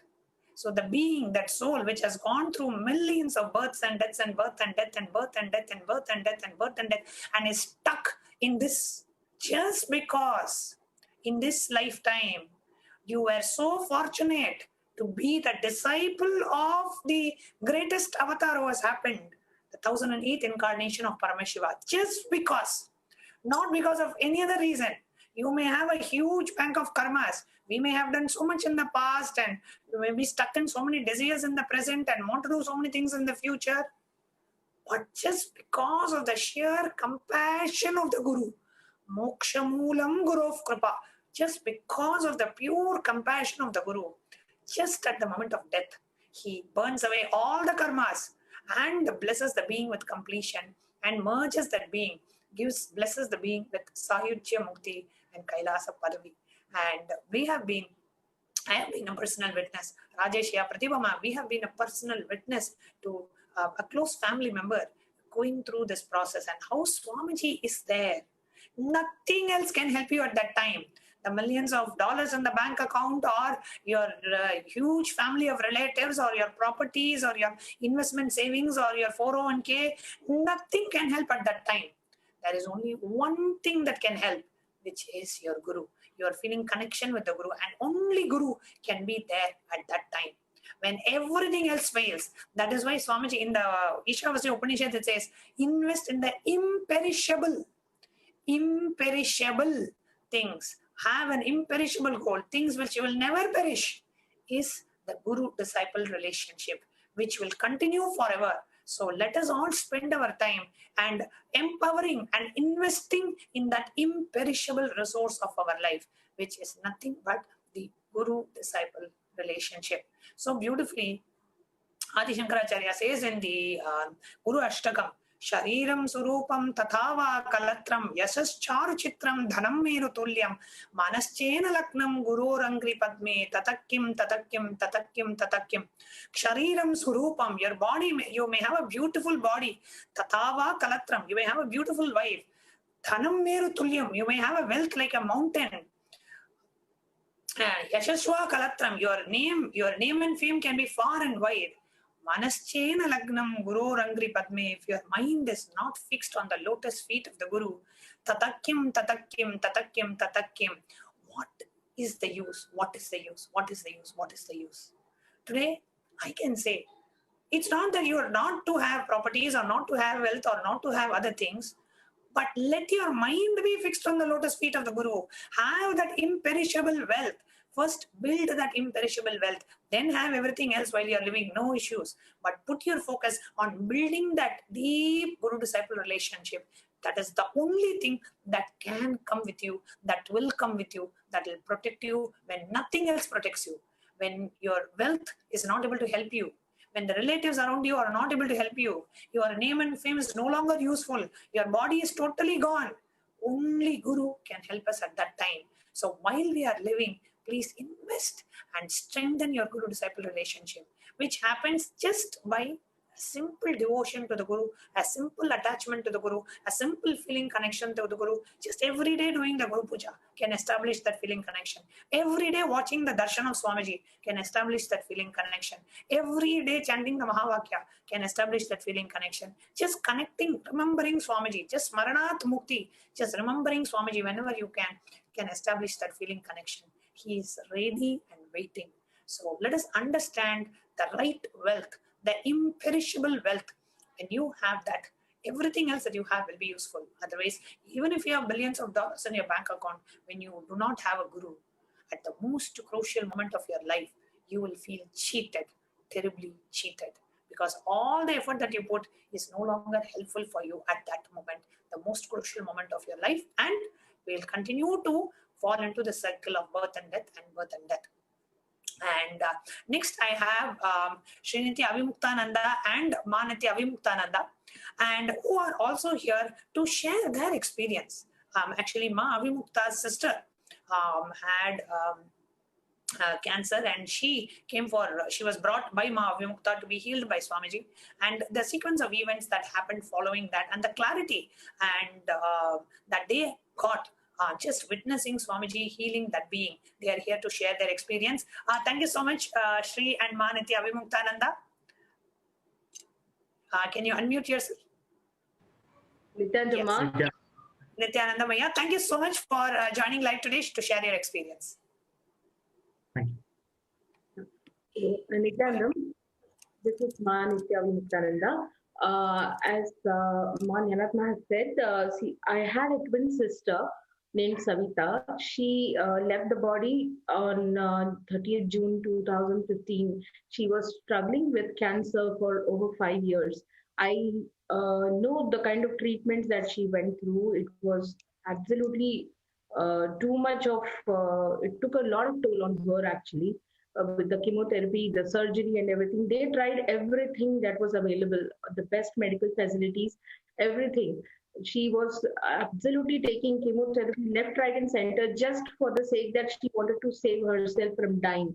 I could see that restlessness in her every time I met her, every time, I used to tell her, let us go to Swamiji, get some healing. I kept telling her, but somehow, she was not even a devotee. So she was not really understanding what I was saying. She just wanted to save her life. So she was just going and taking all the medical treatments that was available at that point of time, spending so much of money.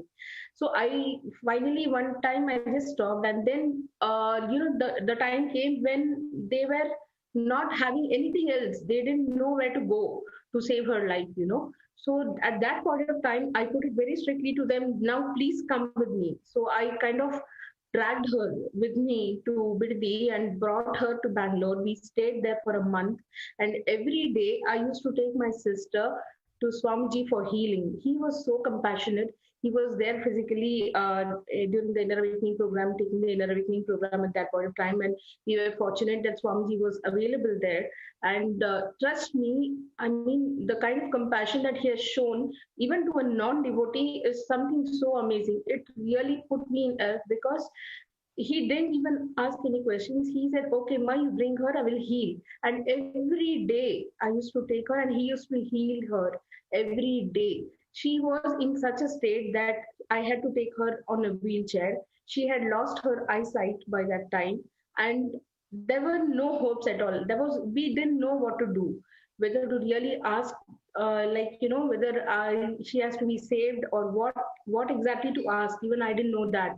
And I didn't want to ask anything because the kind of restlessness that I was seeing in her, the only thing that was bothering me was that she needs to come into a restful state because she was suffering. That is what I could see. Her body was totally, damaged because of the chemotherapy. And the only thing that was there in her mind that she wanted to live for her 11-year-old child.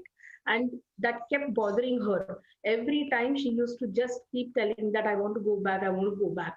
And it was very painful to see her that way. When the healing started happening, I could see, even after 10-15 days, whenever I every day we used to take the healing, so I could see some of the other improvements happening in her inner space. In even her eyesight started coming back. Actually, that is what I saw. I could see really major changes happening inside her. And she was getting more positive vibes. Something was happening. I was just seeing that, just watching it. And but somehow she desperately wanted to go back to her son. So finally, after a month of healing, I took her back. When I took her back and we came back to Mumbai, I saw that really she had settled down to a very great extent. The amount of restlessness that was there inside her, she was talking so much. Maybe sometimes, when you're in fear, you keep talking a lot. I used to see that in her before the healing happened. And after Swamiji's healing, how somehow something settled inside her. Probably, maybe Swamiji has spoken to her soul, spoken to her inner space and settled something inside her, answered her questions or what. I don't know what conversation would have happened between him and her soul. But it really brought about that deep silence in her, basically, which was very much needed at that point of time, what I felt, because we knew that things were not going to, something was wrong, yes, but then we wanted that she should not suffer. And really, with Swamiji's grace, with Swamiji's blessings, that happened. She settled down in a very beautiful manner in her own self, and she started becoming more quieter. And finally, when she left the body, I could see that brightness in her face somehow. Like it was as if she rested in peace. Really, she was in peace when she left the body. So I'm sure that Swamiji would have really calmed her down, calmed her soul. The kind of worry that she would have carried, or that is what was probably holding her. To let that she didn't want to let go her life because she wanted to live for her child or whatever. All those questions probably Swamiji would have answered her soul. That is why she could probably rest in peace and became very restful. That was very much needed at that point of time, is what I felt. So she left the body very calmly. She left the body on 30th June. She left the body, and that too in Brahma Muhurta. That was really, I would really thank Swamiji. I'm sure he must have been there with her. Otherwise, this would not have happened this way, the way it happened. And after that, the main thing what I want to say here is he's so compassionate. He doesn't see anything. Whoever comes to him, he heals them and does what needs to be done to that soul. It is not that what he's answering only our questions. What that soul wants, he's answering that questions and he's giving them that, irrespective of whether that person has been a long time devotee or no. It doesn't matter. So he just healed her beautifully.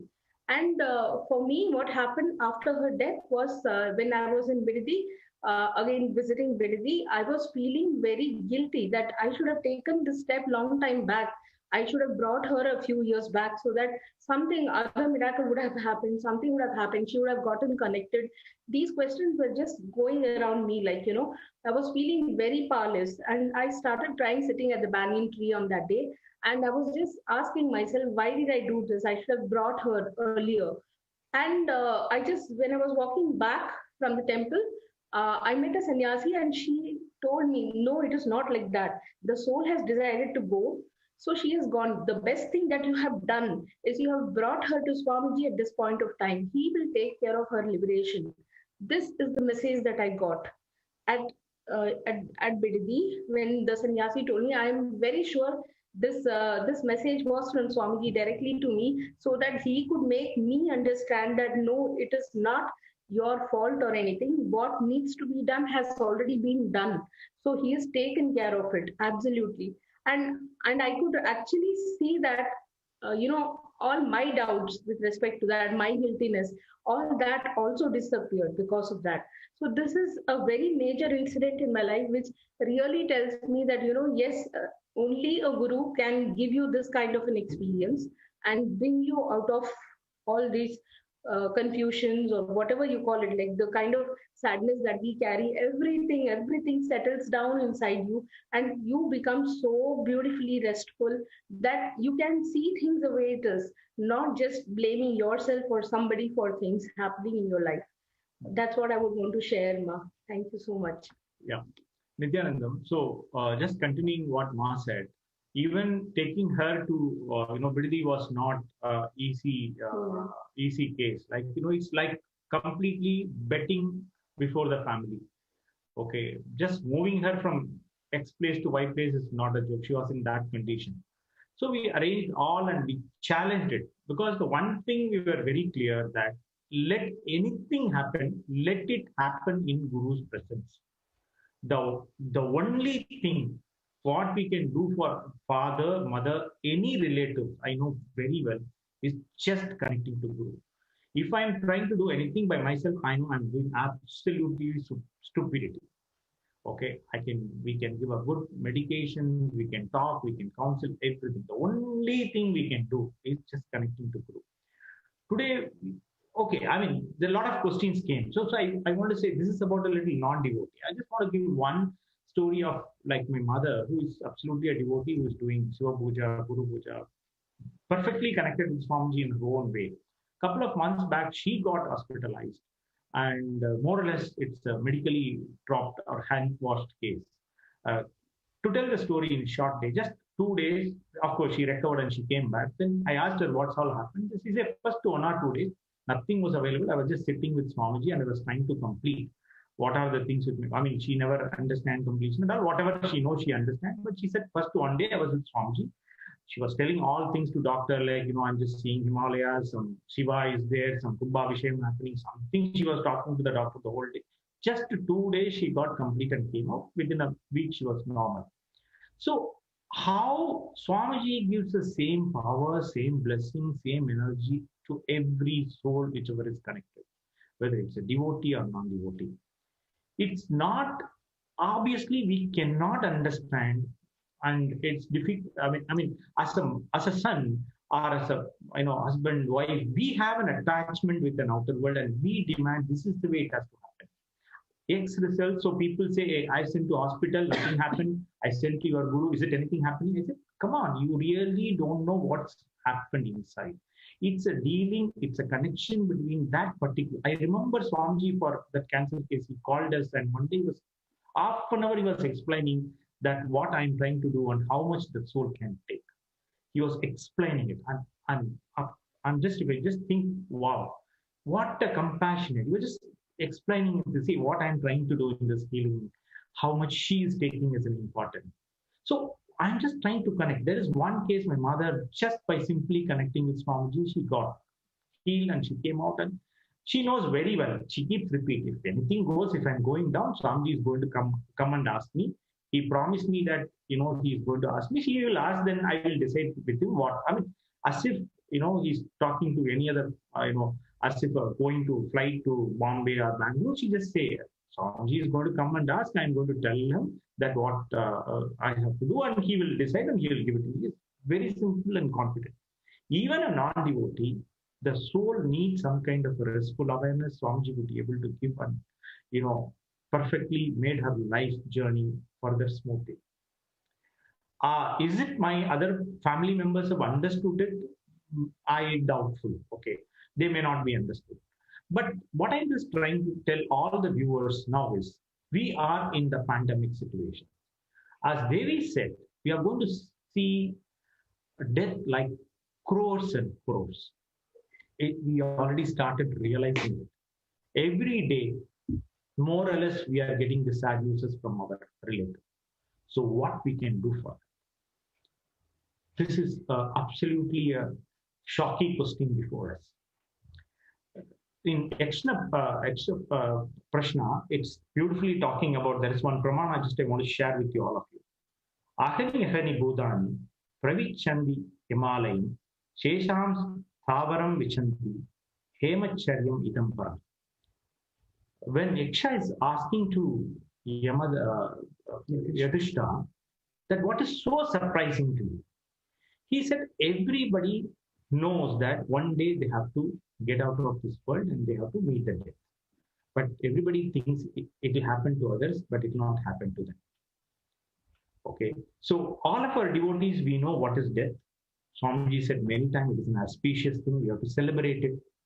Okay, and outer world non-devotees knows what is the pain we go through. We know all that. As well as we know, like Jnanatma was very beautifully saying, like what kind of a janmas we are taking. Pullahi, Pudahi, Puluvahi, Maramahi, Palvirgamahi, Pambahi, Kallai, Manidarai. Even after we become a man, we may become a Peyai, Ganangalai, Valdasurai, Munivarai, Devarai. But just see her case where his father, what is the great thing daughter can give it to her father?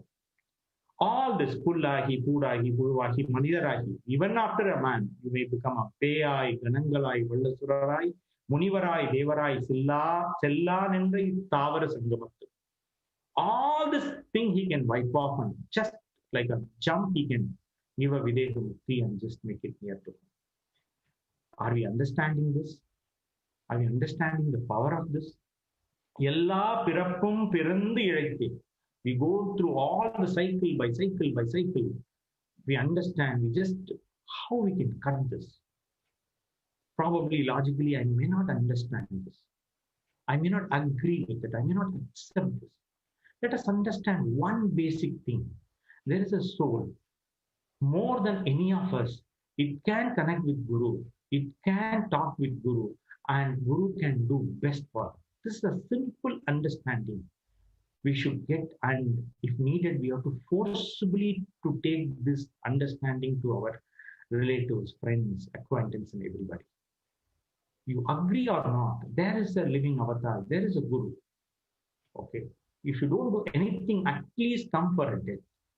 And agree that death is not, if you are not understanding a death, okay, you are going to be in suffering. This is the place. This is a Guru who can just not talk or not worried about what society is saying. He is a Guru who can do not pleasure, doing good and what needs to be done for that particular soul. That is what I wanted to say. And what Swamiji is doing is completely compassionate thing. That is the Manikavasa beautifully say, Allal Piravi Arupan. Whatever the kind, the life after life of life, he can just cut and he can absolutely do what exactly needs to be done for that soul. So if many questions will come, as a devotee, you go there and push the people towards, hey, this is the Swamiji who can do the best thing for you. They may ask you 1,000 questions. Hey, I went to doctor, it works, it doesn't work. I say, you don't understand about that. So at least listen to somewhere else, which is authority, and who can do better than what you can do. So with that, I wanted to say, allow, let us enrich the world. And this is the one best gift we can give it to all. That's what I wanted to say. Thank you.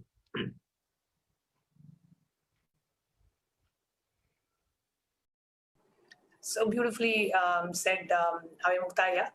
And really, at this time, there is only one thing that we can do is connect everybody that we know. Let them have a guru in their life. And that was our tradition. That is how it was in the Vedagamic tradition. Just everybody had a guru, and that was our lifestyle. And today, because of the anti-Hindu elements and so much of we lost our tradition and culture. So let us come back to it. Let's go back to the roots. Ensure that you connect everybody to the Supreme Pontiff of Hinduism, the Jagat Guru, Mahasannidhanam, His Divine Holiness, Bhagavan Nithyananda Paramashivam. And what happened to Kailasa Maya and what was experienced by the Chandramohanaya from Bangalore and what is being experienced by millions of his devotees and followers. Let every being experience that ultimate liberation.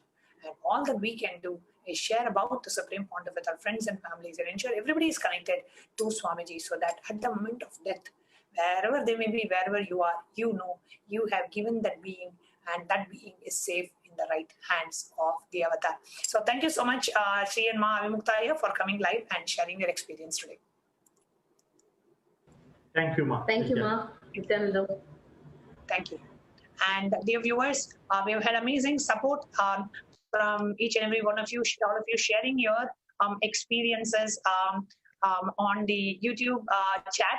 And I invite every one of you, if you can, comment under the Facebook post of the Supreme Pontiff of Hinduism in the SPH JGM page, the Facebook post where the main post about the liberation of Kailasa Maya is there.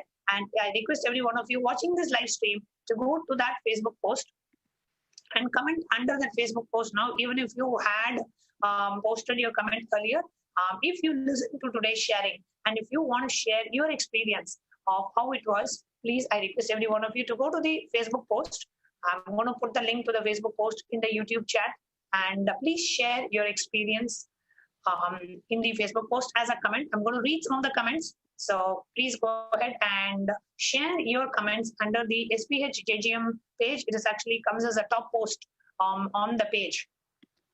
So I'm going to read the people's sharings and comments under this post as it is coming live. And if you were watching this and if you heard how Swamiji was there liberating Kailasa Maya and giving the ultimate Videha Mukti and Sayuj Mukti and Antima Sannyas and Kailasa Padavi, what when you read this and how Swamiji was available and is available to each and every one of his devotees, how does that leave you?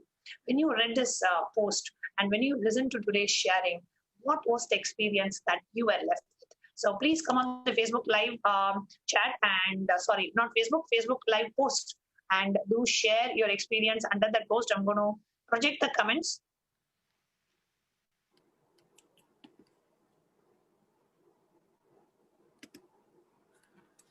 Under the Facebook post.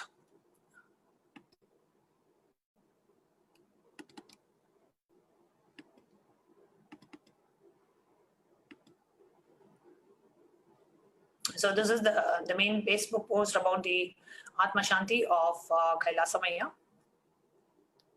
And please come to the page. This is a top post on the SPH JGM page.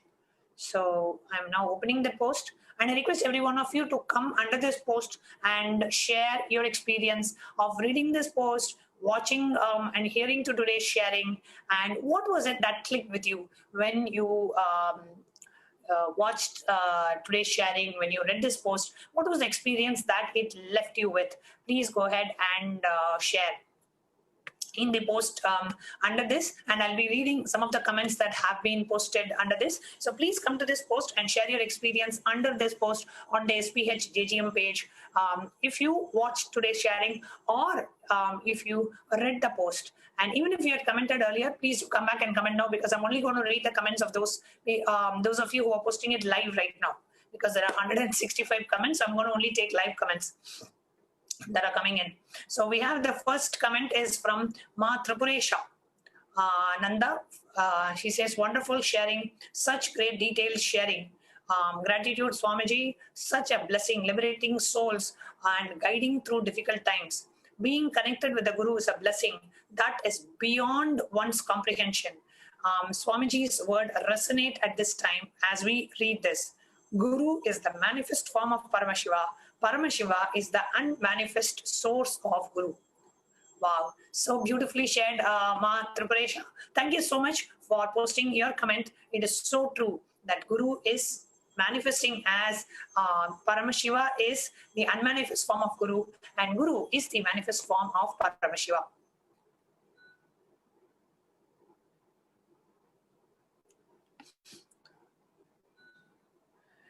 Yes, please do come and post your experience under this live post. Post as comments under the FB post so we can read out. I just want to read some of our viewers' live comments. So please do take a moment, come to the Facebook post, and as you're watching this sharing, what is that experience that you have been left with as you hear and as you read this? So please do go ahead and take and comment.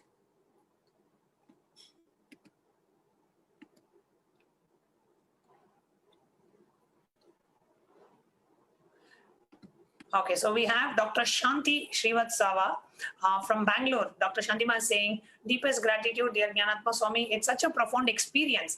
That sacred cosmic happening has become a deep experience for us. Deep gratitude at the divine lotus feet of our dear Swamiji. This sharing healed my being completely. I'm so glad. Thank you so much for sharing. Sudarshini Chakravarti is saying, Nithyanandam Swamiji, no words to express. We have Kailasa's Ma Nitya Durgananda who's saying, Swamiji, we are just in awe by your ultimate compassion. I know I can just relax into you at the time of exit of this body, eternally yours. So beautifully shared, Ma Durgananda. We all can just relax in the embrace of the Supreme Pontiff, the loving embrace of the Supreme Pontiff of Hinduism. And this is one thing that I have, I have just experiencing, and it's only increasing every moment since yesterday, since the liberation of my pre-monastic father, in just overwhelmed with the love and compassion of Swamiji. I don't know how else to put it. I'm using this word overwhelmed because it's just such an outpouring and showering in a way that nobody can ever do. You cannot even, a human mind can never even fathom that level of compassion being showered by Swamiji. Okay, so Dr. Shanti is saying, Abhayam Sarvabhutebhyo is the initiation by our dear Swamiji to all of us. There is nothing for us to fear. Gratitude, dear Swamiji. Akhil Kodali is saying, amazing. Thank you, Akhilji. And Mirili is saying, thank you, Jnanatma Swami, for sharing your experience. So many tears were rolling down my face as you spoke. Swamiji's infinite love and infinite grace are beyond words. So blessed we are to have Swamiji as our Guru. So can't agree more with you, Ma. Thank you so much. And we have Ma Shanti Bas saying, I am melting and crying over here when reading and listening to your sharing. Deep gratitude, Ammayapane, Arunachala, for showering your compassion towards our being. I'm always at your lotus feet, Ammayapane, Arunachala. Raika Patak is saying, gratitude, Swamiji, so much new understanding and completion, and feeling blessed to be under your compassionate care. Thank you so much, Rekama. Mahesh Agora Shivam is saying, gratitude, Bhagavan, having you as Guru. As Ma said, Manushyatvam, Mamukshatvam, and the presence of the Guru, Mahapurusha Samshayam, we are getting all his blessings. So blessed. And Ma Shraddha Rupa is saying, we are really blessed to have Swamiji as a Guru. This is the only security which is really useful. Nothing else is required. You just hit the nail on the head, Ma Shraddha Rupa. This is the only blessing that is really useful, and nothing else is required because nothing else could even be useful for us at the most crucial time of our life. And we are going to be doing this segment. So those of you who missed today, you couldn't watch the sharing tomorrow again, I'll be doing one more segment, just sharing the whole experience, inviting many more devotees and disciples to come and share their experience, of the ultimate moment, Swamiji being there with us at the time of, just relaxing from the body. And many more devotees have experienced this personal touch that Swamiji gives to each and every one of us. Okay, so we have Manitya Bhakti Vasyananda saying, thank you, Ma Jnanatma Swami, for sharing this profound experience with us all. We all received powerful intimacies through this event. It is a powerful, most beautiful example of what it is in this life with a Guru and Sangha. The gratitude river runs deep. Thank you, Ma and Swamiji. Thank you, Ma.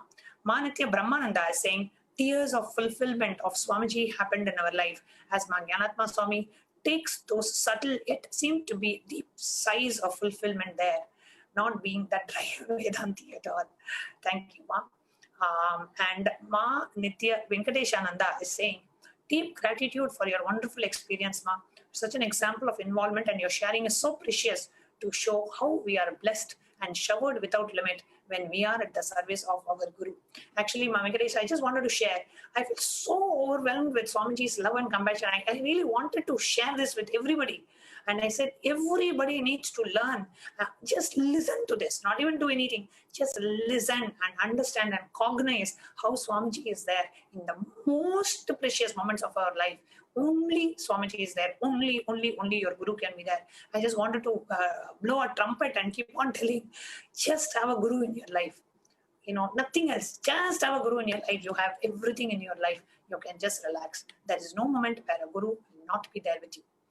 So that's exactly how I felt. Sudarshan Chakravarti saying,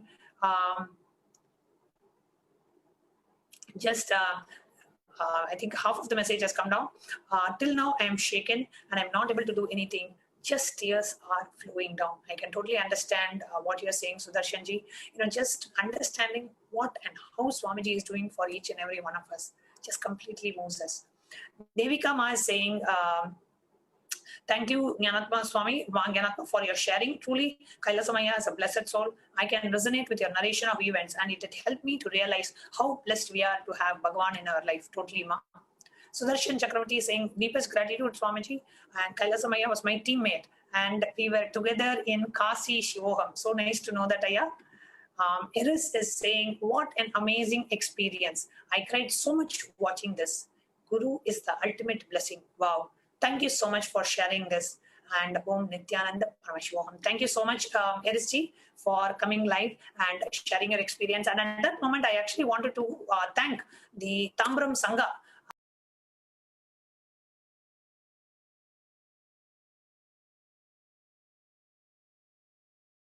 And especially Anandanaya, who was there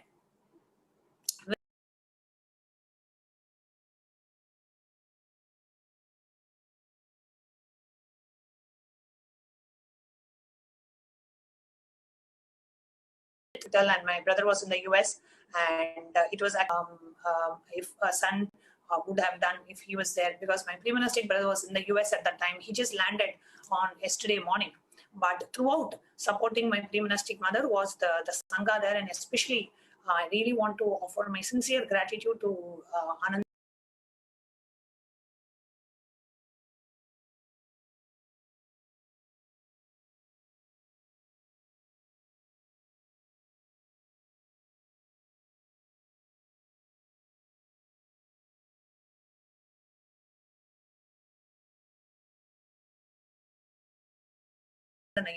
For being there and for taking here in San Jose, California, enjoying his Leela. Blessed we are.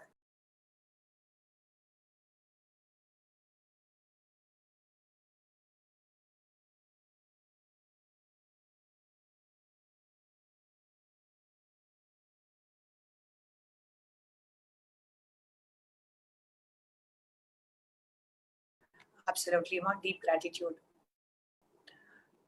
And Megha Ishana Shivashakti is saying, thank you, Ma, for sharing. Learned so much today. Swamiji really heals. I felt no pain after the demise of my grandfather. He quit you.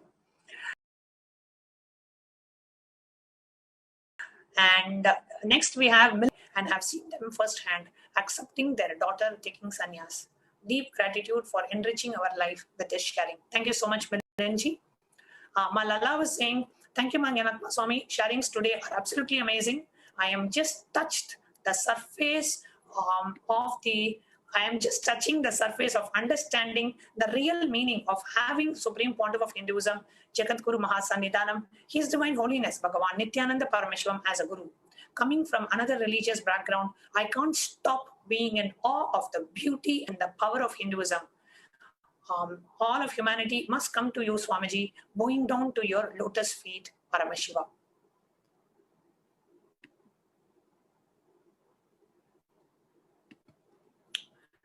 Sudarshan Chakravarti is saying, we both just talking like college friends and sharing and talking. Thanks, Manganatma Swami, for all the sharing and motherliness, care, even in this situation. Thank you, Sudarshan ji. And Kailasa's Manitya Shivamayananda is saying, thank you so much for this liberation and also for sharing. So we all get a glimpse of what makes Swamiji an avatar and more understanding of what happens after death, what can happen differently by the grace of Swamiji. Such immense blessing. Thank you, Ma Shivamayananda. Renu Ravikiran is saying, what a blessing indeed, such a powerful liberation. All his devotees are eternally blessed. Thank you, Manganatma, for this powerful sharing. Thank you so much, Marinu, for coming and leaving a comment here. It just feels, especially because I was a personal witness to what all happened, the whole sequence of events that happened that led to the liberation of Kailasa Maya and the way Swamiji was involved and micromanaging every single aspect of it, from the way the body should be handled, and Swamiji had blessed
you so much for coming live and being there with my pre-monastic family when it was needed the most. Kailasa's Shanti Ravishankarama is saying, thank you, Manganatma Swami, for your sharing. Knowing Swamiji will take care of everything in our life. This is the perfect example. When you take care of Swamiji's mission, he will take care of you completely up to Kailasa. Thank you so much, Shanti Ma. Sudarshan ji, thank you, Ma. Only tears are flowing down. Thank you, Sudarshan ji.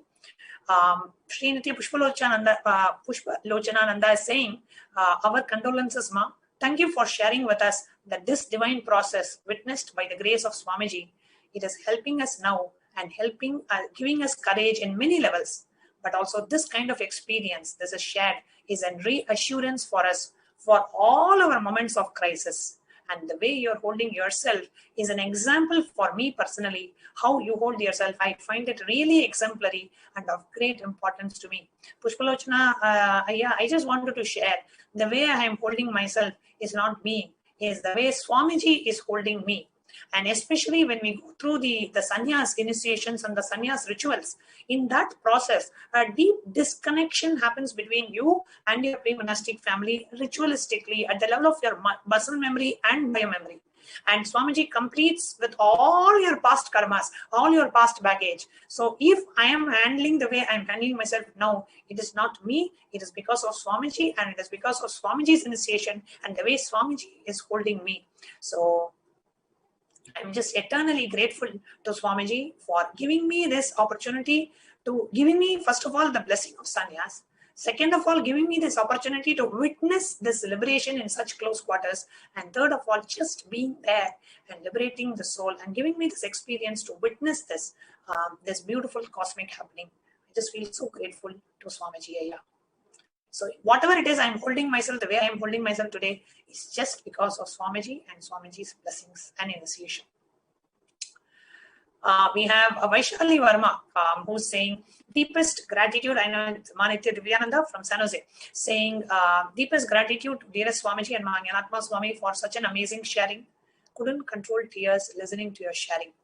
Our beloved Bhagavan's love and compassion is just beyond unfathomable. I am super blessed to have Bhagavan in my life as my Guru, Paramashiva, father and mother. And as all of us are watching this, first comment under this post, and I really request all of you to share this post with as many people as possible. Let people know how much Swamiji is making himself available in the life of each and every devotee. So do share this post via Facebook Messenger, WhatsApp, in your profile, in your timeline. Do share this post. Let as many beings' eyes fall on this and let them also connect with that space with the Guru so they know that he is the ultimate in our lives. Mahanitya Kailasa Priya saying, thank you so much, Mahanyanatma, for such a beautiful sharing. My understanding is that it is all right to have abundance in life in the form of family, wealth and others. But we should always put Guru on the first place because everything in life, including having good relationship, wealth or health, is his eternal blessing that he showers on us. Absolutely right, Ma. Love you, dear Swamiji. Thank you for choosing me as your disciple. We have Sandeep ji from Pune is saying, wow, great compassion of Swamiji. Big completion happened to me. Just it dawned on me that during the Nithyananda healing sessions, when healing a non-devotee, Swamiji has revealed the soul is going to leave the body and the healing of the soul is required. Then Swamiji healed the person. He felt better, initiated him by allowing him to attend the Mahavakya Japa, relieved him of his pain, healed the soul, and made the transition very easy and painless. Such great compassion of Paramashiva even for his devotees. Beautiful, Sandeep ji. Thank you for sharing. And if you are watching this, do invite your friends and family to come back tomorrow. Let them read this post, come for tomorrow's segment, and also share this post with all your Sangha members widely with your friends and family. So just that one fact that everybody should realize how much a Guru makes himself available in our life. So I'm going to take the last round of comments, any new comments that have come through, and then we will be wrapping up the segment. Okay, so Kailasa's Jayalakshmi Vijay Kumar is saying, thank you for your sharing, Ma. So blessed soul. Kailasa's Jayanti Kanagaratram is saying, thank you for your sharing. You are truly a blessed being. Thank you, Ma. It's all Swamiji's blessings. Marilyn Gordon is saying, how beautiful for not only the pure compassion and the great power of Swamiji, but the sharing of this experience with all of us. It is so moving and awe-inspiring. I am grateful to be in the company of such pure greatness. Thank you, Swamiji and Ma, for the extraordinary happenings. I love you. And we have Kailasa's Patricia Bamburi saying, thank you so much for your deep sharing, Mahanyanatma. So grateful to listen, and that Swamiji will never leave us. We are so blessed. Okay, so that brings us to the end of this segment. We are going to take a short break, and next we will be moving on to Paramashiva Dhyana Mantra. So stay tuned with us. After a short break, we'll be moving on to Paramashiva Dhyana Mantra.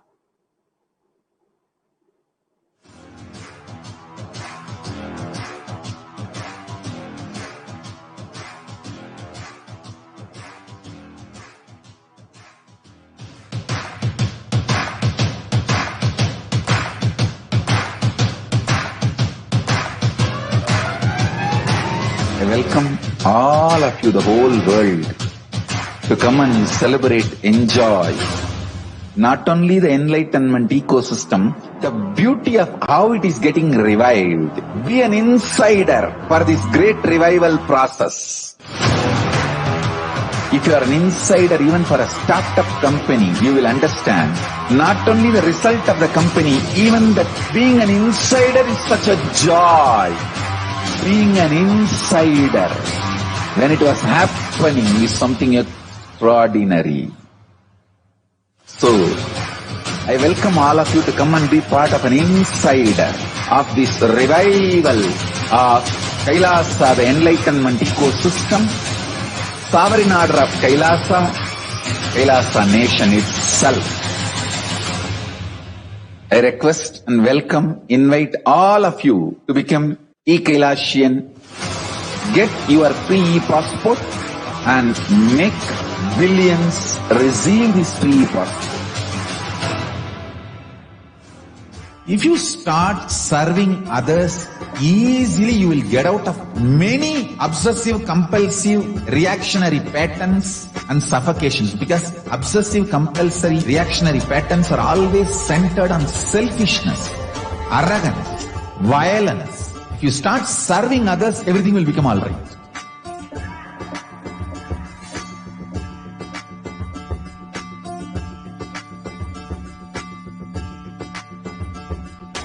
All over the world, I want the Rathotsava to happen. From Guru Purnima to Navaratri. I want all Annalayas to be open to people. Give free food with the free library. Food for stomach and food for consciousness. Both. One book, my Bhagavad Gita, will be gift. Go from house to house, door to door. Collect whatever people can contribute. One handful of rice, $1, or any small 1 kg vegetable, anything people give. It's one of the best spiritual practice. Madhugari Bhiksha. If you guys start doing this, everything, all the best things will be showered on you guys. And Paramashiva more and more will manifest in temple also.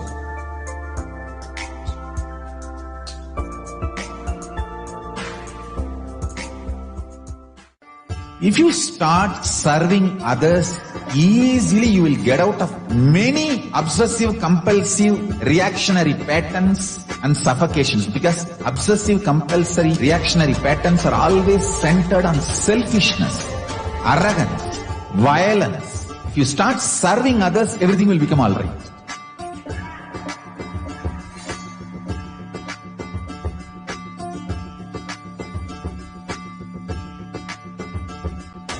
All over the world, I want the Rathotsava to happen. From Guru Purnima to Navaratri. I want all Annalayas to be open to people. Give free food with the free library. Food for stomach and food for consciousness. Both. One book, my Bhagavad Gita, will be gift. Go from house to house, door to door. Collect whatever people can contribute. One handful of rice, $1, or any small 1 kg vegetable, anything people give. It's one of the best spiritual practice. Madhugari Bhiksha. If you guys start doing this, everything, all the best things will be showered on you guys. And Paramashiva more and more will manifest in temple also.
Profound to see the experience, the immense healing, and each and everybody that are commenting, saying tears are just flowing down from my eyes, and I can just feel Swamiji's presence. Each and everybody experiencing such extraordinary healing and such extraordinary space and presence of Swamiji just after listening, just seeing one incident, one experience or a few experiences of how Swamiji, what happens when you have Paramashiva as your Guru.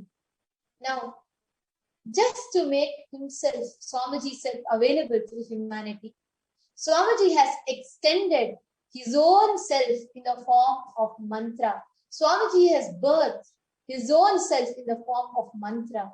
So any being that listens to it gets liberation, gets completion, not just after death, but even by living. Liberation from your pain, suffering, patterns, addictions, liberation from your sins, liberation from your karmas, liberation from your thought processes, every level, and to bestow humanity with ultimate joy and bliss. The Supreme Pontiff of Hinduism, through Kailasa's Department of Religion and Worship and Kailasa's Department of Human Services, has extended this beautiful service of the Paramashiva Dhyana mantra, the prayer.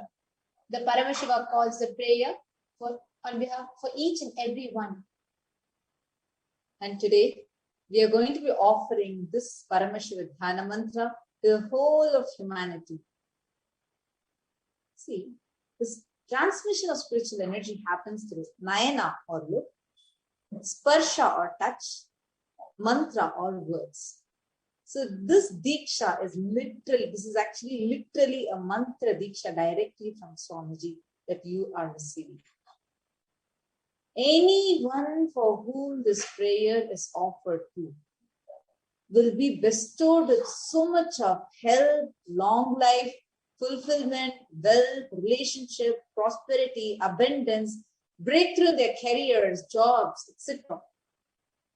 Today, we are going to be offering this Paramashiva Dhyana mantra to the Supreme Pontiff of Hinduism, Jagat Guru Mahasannidhanam, His Divine Holiness, Bhagavan Shri Nithyananda Paramashivam, who is the Nijavatara of Devi Parashakti herself. We are going to be praying for all the people who are affected due to coronavirus, or even your loved ones being affected with coronavirus to be completely healed.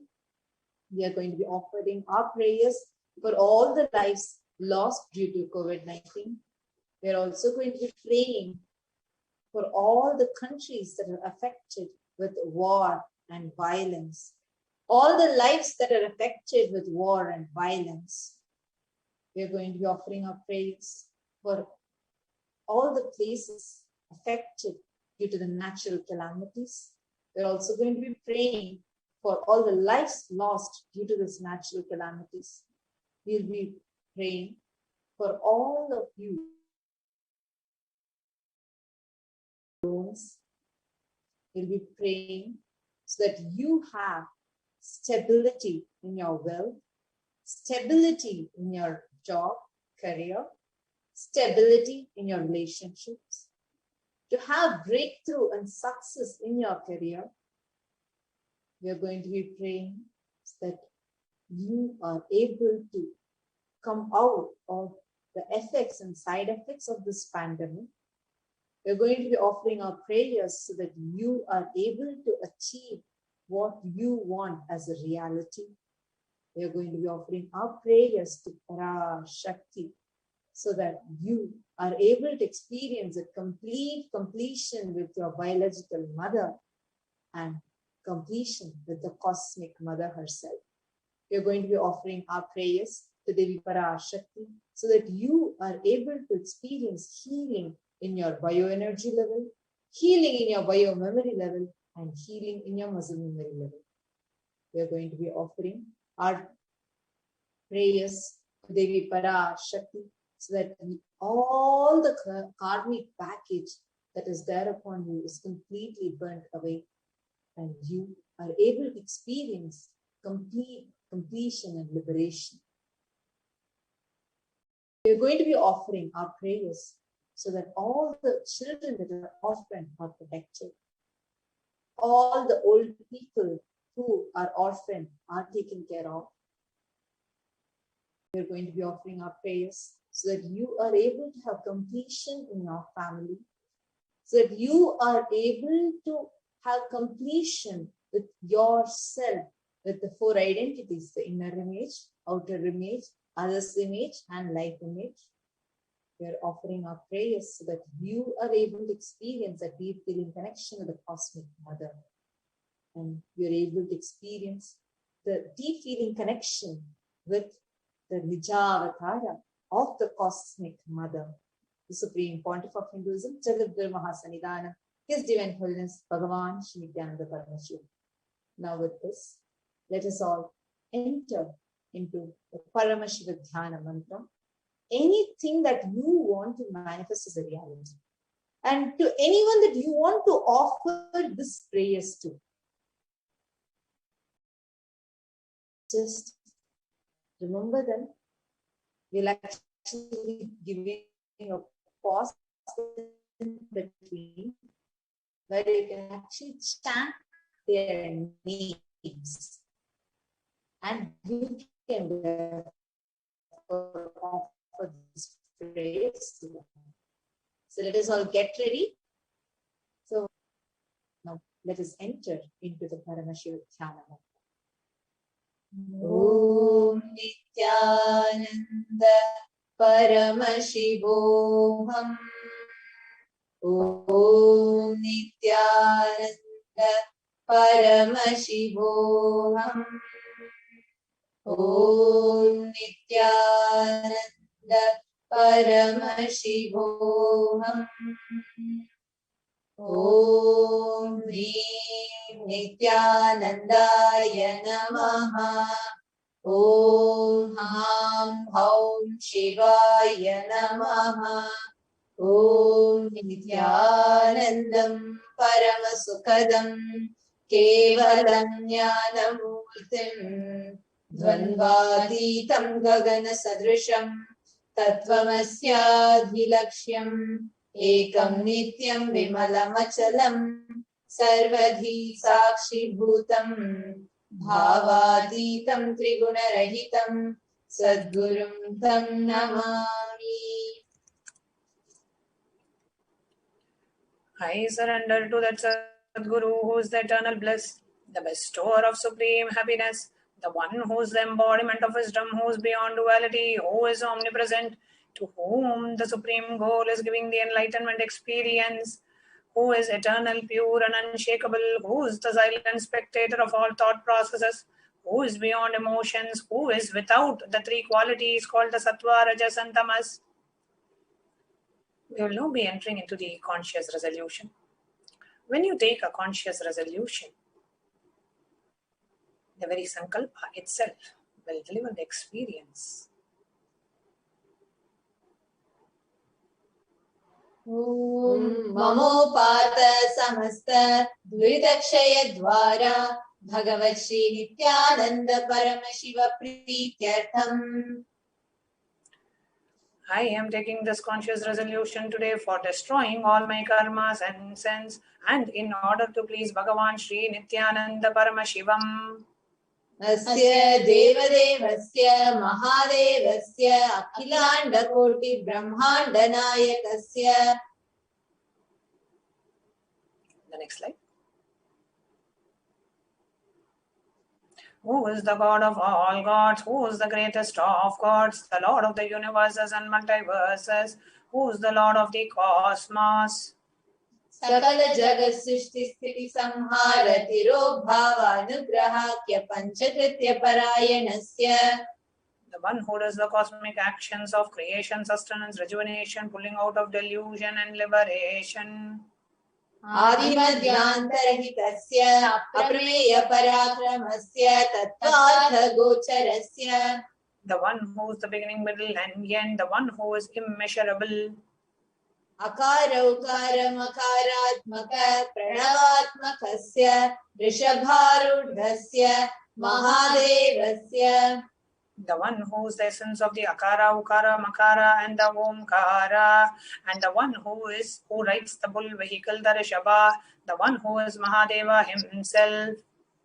कामिकादिवातुलान्त महातन्त्राख्य शैवागमस्वरूपस्य सकलनिगमागमस्वरूपस्य शुद्धाद्वैतशैवस्वरूपस्य नित्यानन्दपदस्तस्य नित्यानन्दस्वरूपस्य शुद्धसच्चिदानन्दविग्रहस्य रूपारूपातीतस्य सकलनिष्कलस्वरूपस्य नित्यनिरञ्जन निरामय निर्विकार अखण्डादिविशेषणस्य श्रीनित्यानन्देश्वरी पराशक्ति समेत श्रीनित्यानन्देश्वर परमशिवस्य श्रीनित्यानन्देश्वरी पराशक्ति समेत श्रीनित्यानन्देश्वर परमशिव अवतारभूतस्य सर्वदेवदेवी स्वरूपस्य भगवतः श्रीनित्यानन्द परमशिवस्य च प्रीत्यर्थम् शुभे शोभने मुहूर्ते अद्य ब्रह्मणः द्वितीयपरार्धे श्रीश्वेतवराह कल्पे वैवस्वतमन्वन्तरे अष्टाविंशतितमे नित्ययुगे प्रथमे पादे जम्बूद्वीपे भारतवर्षे भरतखण्डे मेरोः दक्षिणे पार्श्वे शकाब्दे अस्मिन् वर्तमाने व्यवहारिके प्रभवादीनां षष्ट्याः संवत्सराणां मध्ये शुभनाम संवत्सरे शुभायने शुभऋतौ शुभमासे शुभपक्षे शुभतिथौ शुभवासरयुक्तायां शुभनक्षत्र शुभयोग शुभकरण एवं गुणविशेषण विशिष्टायाम् अस्यां शुभतिथौ. During this auspicious time, during the second half of the lifetime of Lord Brahma, during the Kalpa called Shvetavaraha, during the regime of Vaivasvata Manu, during the first quarter of the Yuga called Nitya Yuga, in the island called Shambhu, in the continent called Bharatavarsha, in the subcontinent called Bharatakanda, in the southern side of Mount Meru, in the Shaka era, during the year called Plava, which is one of the set of 60 years, which is in practice of which Prabhava is the first year, in the auspicious Ayana, in the auspicious season, in this auspicious month, in the auspicious Paksha, the phase of the moon, on the auspicious Titi, the number of the days from the new moon and full moon, on this auspicious day, during the auspicious Nakshatra Vedic star, during the auspicious Yoga, auspicious Karana, during such an auspicious moment. Adi Kailase Kalpavrikshasyadhaha Nithyanandanagare Smritasmritanam Muktidayake Mahakshetre. Now, we request all the participants, whether you are offering for yourself or for someone else. If you are offering for a meal, kindly chant the male names now.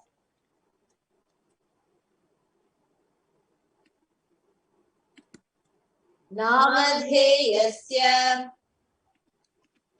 Now, we request all the participants, whether you're offering for yourself or for someone else.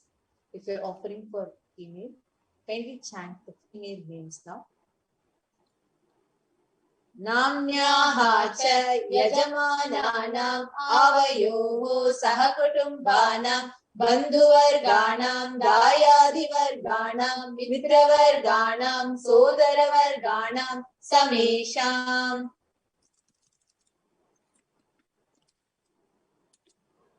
For all those who are participants, hosts and me, with their families, relatives, inheritors, friends, brothers and everyone. Sarvabhisha siddhartam sarvamangalavapyartam uttarottaranavachinna sthiralakshmi prapyartam. Always let there be all types of good and auspiciousness. Always let there be unbroken flow and steady flow of abundance, prosperity and wealth.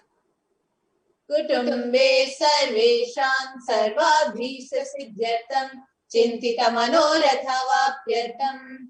Let the family always have all kinds of auspiciousness and anything which is desired be fulfilled.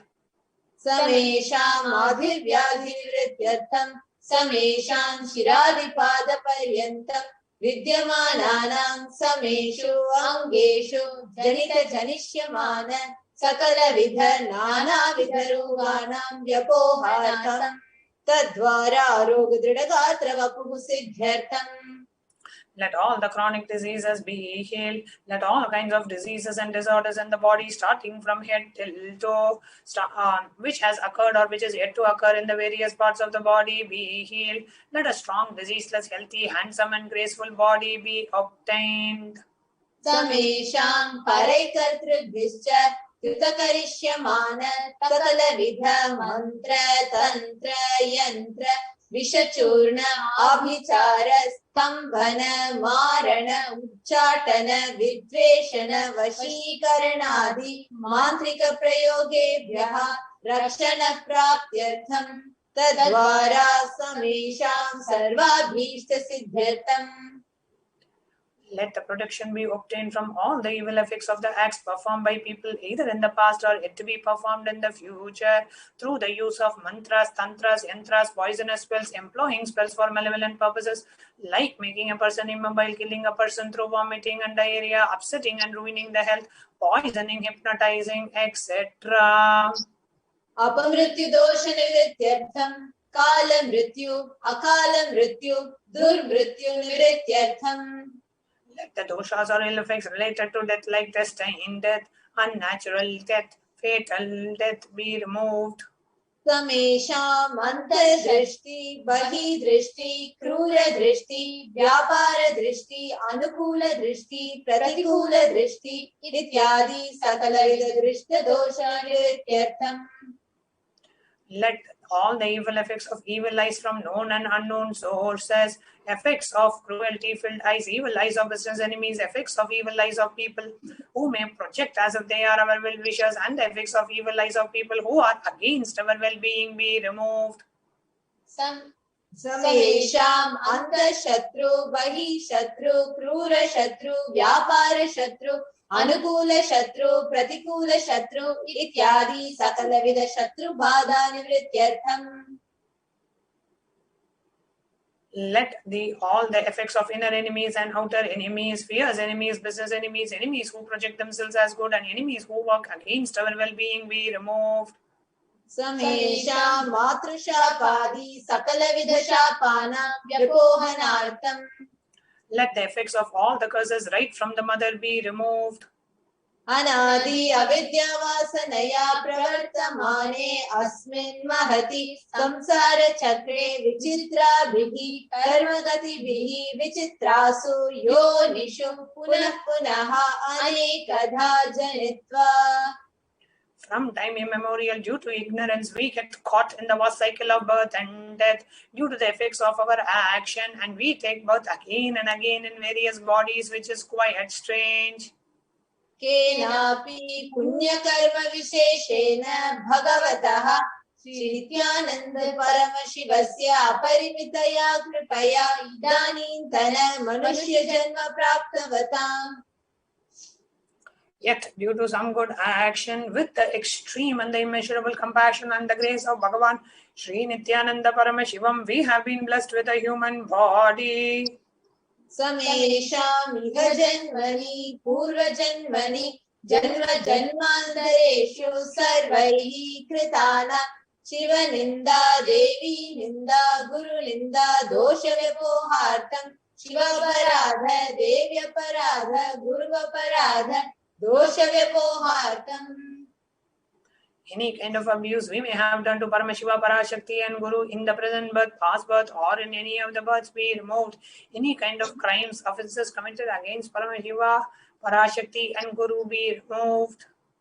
Brahma Hatya Surapana Swarnasteya Guru Talpa Gamana Tatsansargakya Panchamaha Patakadi Samasta Papa Vyatiriktartham. Let the 5 great sins like killing a Brahmin, drinking prohibited alcohol, stealing gold, having illicit relationship with Guru's wife, one's own mother, elder sister and other such motherly figures, and associating with those people who have committed one or the other above mentioned sins be removed. Brahma Hatya Surapana Swarnasteya Gurutalpagamana Tatsansargakya Panchamahapatakaadi Samasta Papa Vyatiriktartham Apicha Sarvai Balye Vayasi Kaumare Yauvane Vardhakyecha. The next slide. Let all the karmic effects of action done as a child, adolescent, youth, and as an old age person. Jagrat Swapna Sushupti Avasthasu. Let all the karmic effects of action done in the wakeful dream or deep sleep state. Karmendriya Jnanendriya Vyaparaihi Sambhavitanam. Let all the sins done through the karmendriyas, and that is the 5 organs which perform actions like speech, hands, feet, excretion, reproductive organs, and the jnanendriyas, the 5 organs which receive information like ears, eyes, nose, tongue, and skin. Rahasyakritanam, Prakashakritanam, Atipatakanam, Upapatakanam, Sankalikarananam, Malinikarananam, Apatrikarananam, Jati Bhramchakanam, Pratititanam, Evam Navanam, Navavidhanam, Bahunam, Bahuvidhanam, Sarvesham Papanam, Sadhyaha. Let the sins which were done openly or secretly, the greatest of the great sins, sins like raping a woman, unjustifiable sin, sin of destroying the caste system, narrow-minded sins, such 9 sins and 9 types of sins, and more sins and more types of sins be removed independently, immediately, and instantly. Apanodana Dwara Samastamangala Praptyartam Shiva Bhakti Devi Bhakti Guru Bhakti Siddhyartam Paramashivatva Paramashiva Paramashiva Shakti Siddhyartam. Through the removal of sins, let us be showered with all the auspiciousness, and let Paramashiva Bhakti and Guru Bhakti, Devi Bhakti be obtained. Let the state of Paramashiva, space of Paramashiva, and powers of Paramashiva be obtained. Kutumbe Sarvada Sanmangala Praptyartam Anyonya Prema Bhivriddhartam Sarnatva Siddhyartam Sarva Panirityartham. Let the whole family always be showered with all the auspiciousness. Let mutual love bloom amongst all the people. Let completion happen. Let all the mishap be removed. Kshiprarogya-vaptyartham Ayur-bhivriddhyartham. Let a healthy body be obtained instantly and immediately. Let longevity be bestowed. Vyapare udyoge cha sarvajana vashikaranartham tadvara unnato natasthana praptyartham. Let your charisma impress everyone in the business and job, and through that let you attain the best of the best position. Bahudhana saukya praptyartham griha kanaka pashuputra pautra dhana dhanya saukya praptyartham. Let extremely wealthy and happy life happen. Let various wealth be showered in the form of house, gold, cattle, children, grandchildren, money, and grains, and all the comforts needed to related to worldly life. Adityadinam navanam grahanam dosha pida nivaranartham Adityadinam navanam grahanam anukulyata siddhyartham. Let all the malefic effects of the 9 planets be removed, and let the auspiciousness be bestowed by the grace of all the 9 planets. Bhumyantarikshe vidyamana bhuta preta pishacha rakshasa brahma rakshasa vetala kushmanda dakini shakini ityadi sarvarishta nivaranartham. Let all the evil effects that cause calamities on the planet Earth, the evil effects from various demonic beings like Bhuta, Preta, dead people, Pishacha, demon, Rakshasa, Brahma Rakshasa, Vetala, ghost, Kushmanda, the class of demons, Dakini, little devil, Shakini, the kind of female demon, be removed. Manovyakulata nivaranartham. Let the mental confusion and worry be removed. Prarabdhe karmani karishyamane karmani Adidaivika adibhautika adhyatmika vigna nivaranartham. Let the obstacles be removed with regards to action done or going to be done related to God, world and spirituality. Samasta Rina Nivaranartham Dhanalakshmi, Dhanya Lakshmi, Santana Lakshmi, Saubhagya Lakshmi, Vidya Lakshmi, Shaurya Lakshmi, Veera Lakshmi, Vijaya Lakshmi, Ityadi Ashtalakshmi Paripurna Kripakataksha Siddhyartham. Let all the loans be removed. Let all the Ashtalakshmis like Dhana Lakshmi, wealth, Dhanya Lakshmi, food and grain, Santana Lakshmi, offerings, Saubhagya Lakshmi, fortune, Vidya Lakshmi, knowledge, Saurya Lakshmi, bravery, Vijaya Veera Lakshmi, heroism, Vijaya Lakshmi, success be showered. Parikshasu Unnatasthane Vijaya Praptyartham Sarva Vidya Parangata Siddhartham Medha Shakti Grahana Shakti Abhivridyartham. Let the top rank be obtained in the examinations. Let all the excellence be acquired in all the fields of knowledge. Let the memory, powers, understanding, ability be increased. Ityadi Sakala Vidha Sanmangalani Guru Kripa Katakshena Praptyartham. By the grace of Guru, let all the above auspiciousness be showered upon. Shri Kailaso Nada Dvadashanta Shyamala Pitharudha. The one who has ascended the Madurai Adinam Shyamala Pita, which is the supreme place of Kailasa, where Paramashiva resides and rules the whole cosmos and Kailasa. Sri Meenakshi Sundareshwara Bhinna Swarupa Parashiva Putra Ratna Kumara. The one who is no different from Meenakshi Sundareshwara, the most beloved son of Paramashiva and the young boy. Gurumanya Tulyavatara Shri Parvati Stanya Panalabdha Divya Jnana Vishruta Sakala Nigama Gamasara Bhuta Dravida Veda Pravartre. The gem amongst gurus, an unequaled avatar, the one who received enlightenment by drinking the breast milk of Mother Parvati, the author of the famous Dravida Vedam, which is the essence of all the Vedas and Agamas. Srimad Paramashiva Karuna Samadhikata Mukta Vechatar Shreyana Giyamana Chatra Chamara Shri Chinda Kahaladi Samastabhita Valyalankrita Jnana Vijnana Chakravarti. The one adorned by the quadrangular palanquin made of pearl, received by the grace of Paramashiva, adorned by the musical instrument, the sacred hymns of praises, the one who has won the whole world by his enlightenment and the signs of enlightenment, and is being accepted by all kings as the supreme ruler. Sarva Jana Sangha Sadhyo Nirvana Diksha Vayapavarga Varsha Vishrana Jeemutar Paramata Kalabha Kesari. The Shavar of Videha Mukti and the immutable state of enlightenment immediately by Nirvana Diksha to all people, the one who creates bliss protecting leader, the roaring lion and the trumpeting young elephant for other religions. Shaiva Siddhanta Stapana Acharya Shri Rajadiraja Pandya Maharaja Guru Shapana Shakyadi Mahandakara Nivarana Jnana Bhanu Vikshana Larhana Dvajo Chedana Purvaka Shri Vadrishabha Dvaja Stapaka Shaiva Samaya Khartre. The Acharya who is established in Saiva Siddhanta, the Rajaguru of the Pandya, who is the supreme king of all kings, the Rajaguru who is also the Pandya king, the supreme king of all kings, the enlightening sun that removes the utter darkness of delusion, the one who installed the Rishabha flag and the creator and reviver of Shaivism. Sarvajna Pitharudha Shri Jagat Guru Shri Jnana Sambandha Deshika Swami Vagisha Sundara Manikya Vachaka Swamina Avatara Bhuta Shri Jnana Sambandha Swami Punaruddhrita Shyamala Pita Sarvajna Pita Trinavadyutra Dvishakatama Guru Mahasannidhana.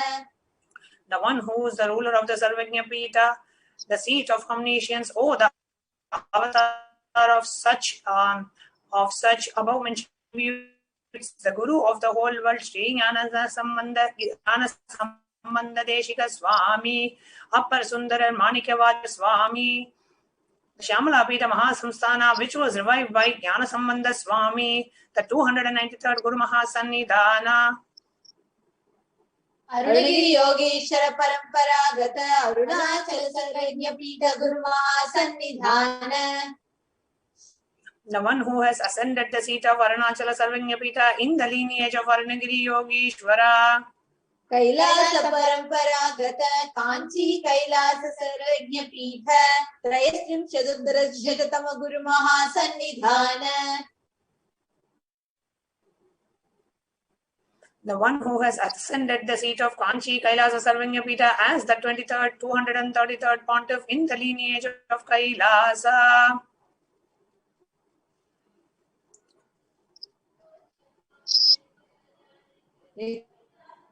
Nityotsava Nityamangala Nitya Kalyana Nityarajita Kailasa Paramparaghata Adi Kaila Mahasimhasana Pita Karti.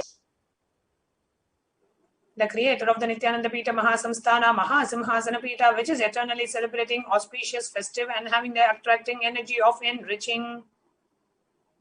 Sakshat Shri Paramashivoham Kailasa Paramparaghata Vaivasvatamaniksha Parichandra Bhagirata Shri Ramachandra Surasena Ityadi Chinna Sarvabhauma Chakravarti Paramparaghata Chatushashti Yogini Mandita Chatushashti Sampradaya Pravartaka Manudharma Shasana Surya Vamsha Prapta Sarvajna Pita Surangi Samrajya Murdha Vishikta Chudamani Sakshat Shri Paramashivoham Kapila Mahaguru Punaruddhrita Mahanirvani Pitha Ashtotara Sahasra Shri Mahamandaleshwara.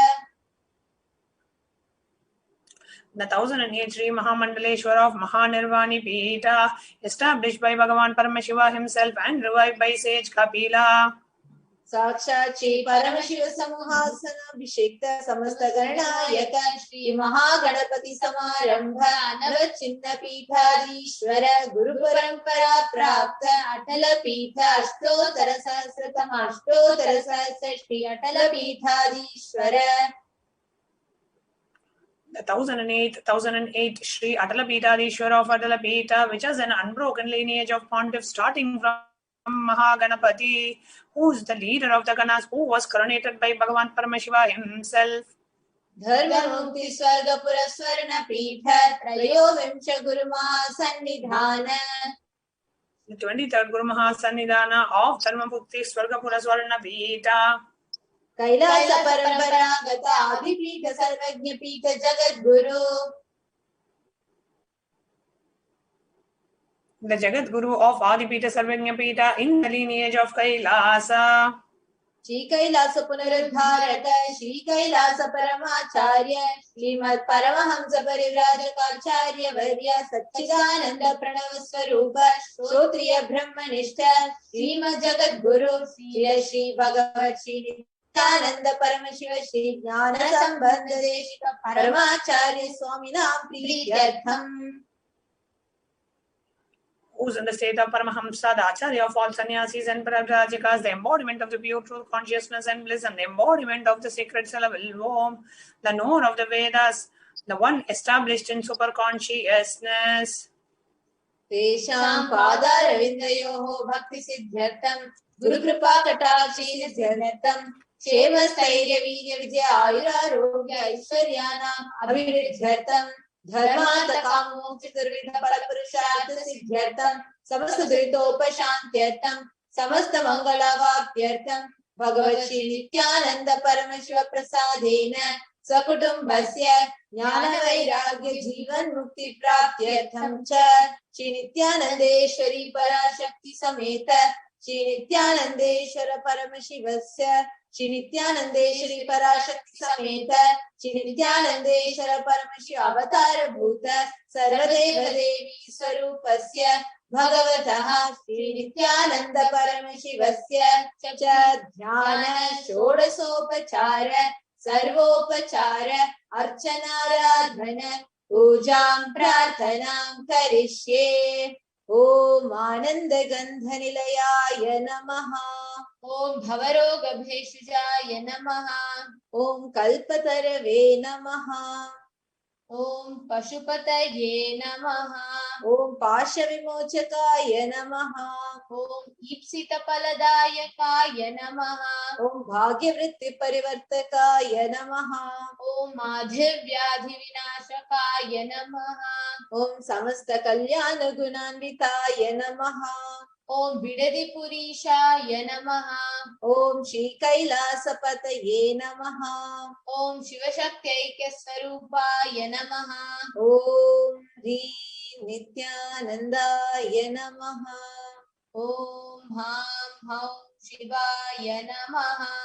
Om Shri Nithyanandeshwari Parashakti Sameta Shri Nithyanandeshwara Paramashivasya Shri Nithyanandeshwari Parashakti Sameta Shri Nithyanandeshwara Paramashiva Avatara Bhuta Sarvadeva Devi Swarupaya Shri Shri Bhagavat Shri Nithyananda Paramashiva Shri Jnana Sambandha Deshika Paramacharya Swamine Namaha. Om Nithyanandam. Now we'll be chanting as those small stotram to connect with Devi Parashakti. Shabda Brahmamayi Characharamai Jyotirmayi Vangmayi Nithyanandamayi Niranjanamayi Tattvamayi Chinmayi Tattvaditamayi Parat Paramayi Mayamayi Shrimayi Sarvaishwaryamayi Sadashivamayi Mam Pahi Meenambike. Be pleased to protect me, O Mother Meenakshi, who is the form of eternal sound, who is the living and non-living, who is the light and the speech, who is always filled with happiness and is without any stain, who is the meaning of philosophy, who is the ultimate truth, who is beyond any reasons and theories, who is the knowledge which is beyond any knowledge, who is the enchantress as well as Mahalakshmi, who is the perennial Lord Shiva. With this, as we all and that intense phase of being showered with the ultimate blessings, ultimate compassion, and all the boons for all that we took this conscious resolution for. Now, as you all witness such a beautiful event, a happening of seeing the happening of Avatar, knowing, understanding what it means to have Paramashiva as your Guru. So this brings us all to the conclusion of the Bhava Samadhi Darshan Parashakti Akashic in the preparation program. And we'll now be moving on to the next program, the next segment for the day, which will be the power manifestation, the Kailash Courtyard power manifestation session. So let's all get ready to enter into the power manifestation segment. All what you heard now will become your experiential understanding with this power manifestation session. So we thank all the viewers for joining us in this segment, and we welcome all the viewers to join us all back again at 2 a.m. Indian Standard Time for the next event with the Supreme Pontiff of Hinduism, Jagat Guru Mahasannidhanam, His Divine Holiness, Bhagavan Shri Nithyananda Paramashivam. And we are also going to be having tomorrow evening, meaning the Indian Standard Time, 4 p.m. Indian Standard Time. All of you can join us for the next event. So these are the two timings. So thank you so much for tuning in, and thank you so much for joining us. Now let's get ready for an intense power manifestation session. Thank you. Nithyananda.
Nidanam. His Divine Holiness Bhagwan Nithyananda Paramashivam Dvandvatitam Gagana Sadusham Tattamasyadi Lakshyam Ekam Nityam Vimalamachalam Sarvadi Sakshi Bhutam Bhava. Security measures: no photography, video, audio recording. Important cautions: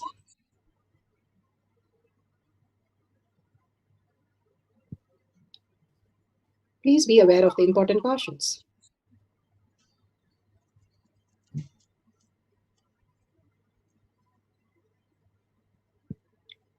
What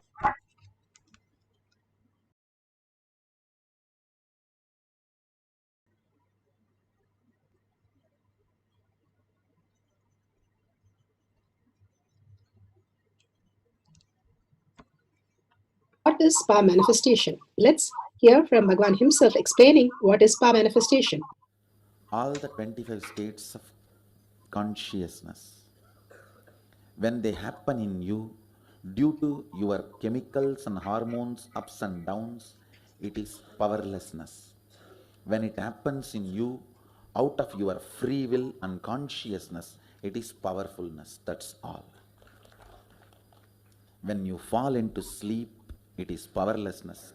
When you enter into sleep, it is powerfulness. When you fall into dream, it is powerlessness. When you decide to dream, it is powerfulness.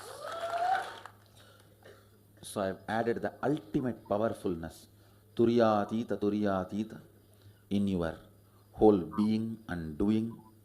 Manifest all the powers. Understand, power manifestation is nothing but cognitive shift. It is not work. It is cognitive shift. Understand? It is just cognitive shift. It's not work. Work is a 4-letter word. Power manifestation is cognitive shift. Playing with life. Playing with being alive. Static matter, dynamic activity, strategic existence, all these three has no boundary. You are one with it. You are alive in everything. Everything listens to you. Everything decides as you want. Power manifestation is cognitive shift, raising your frequency, not work. Bhagwan has beautifully given us what is spa manifestation. Now let's go into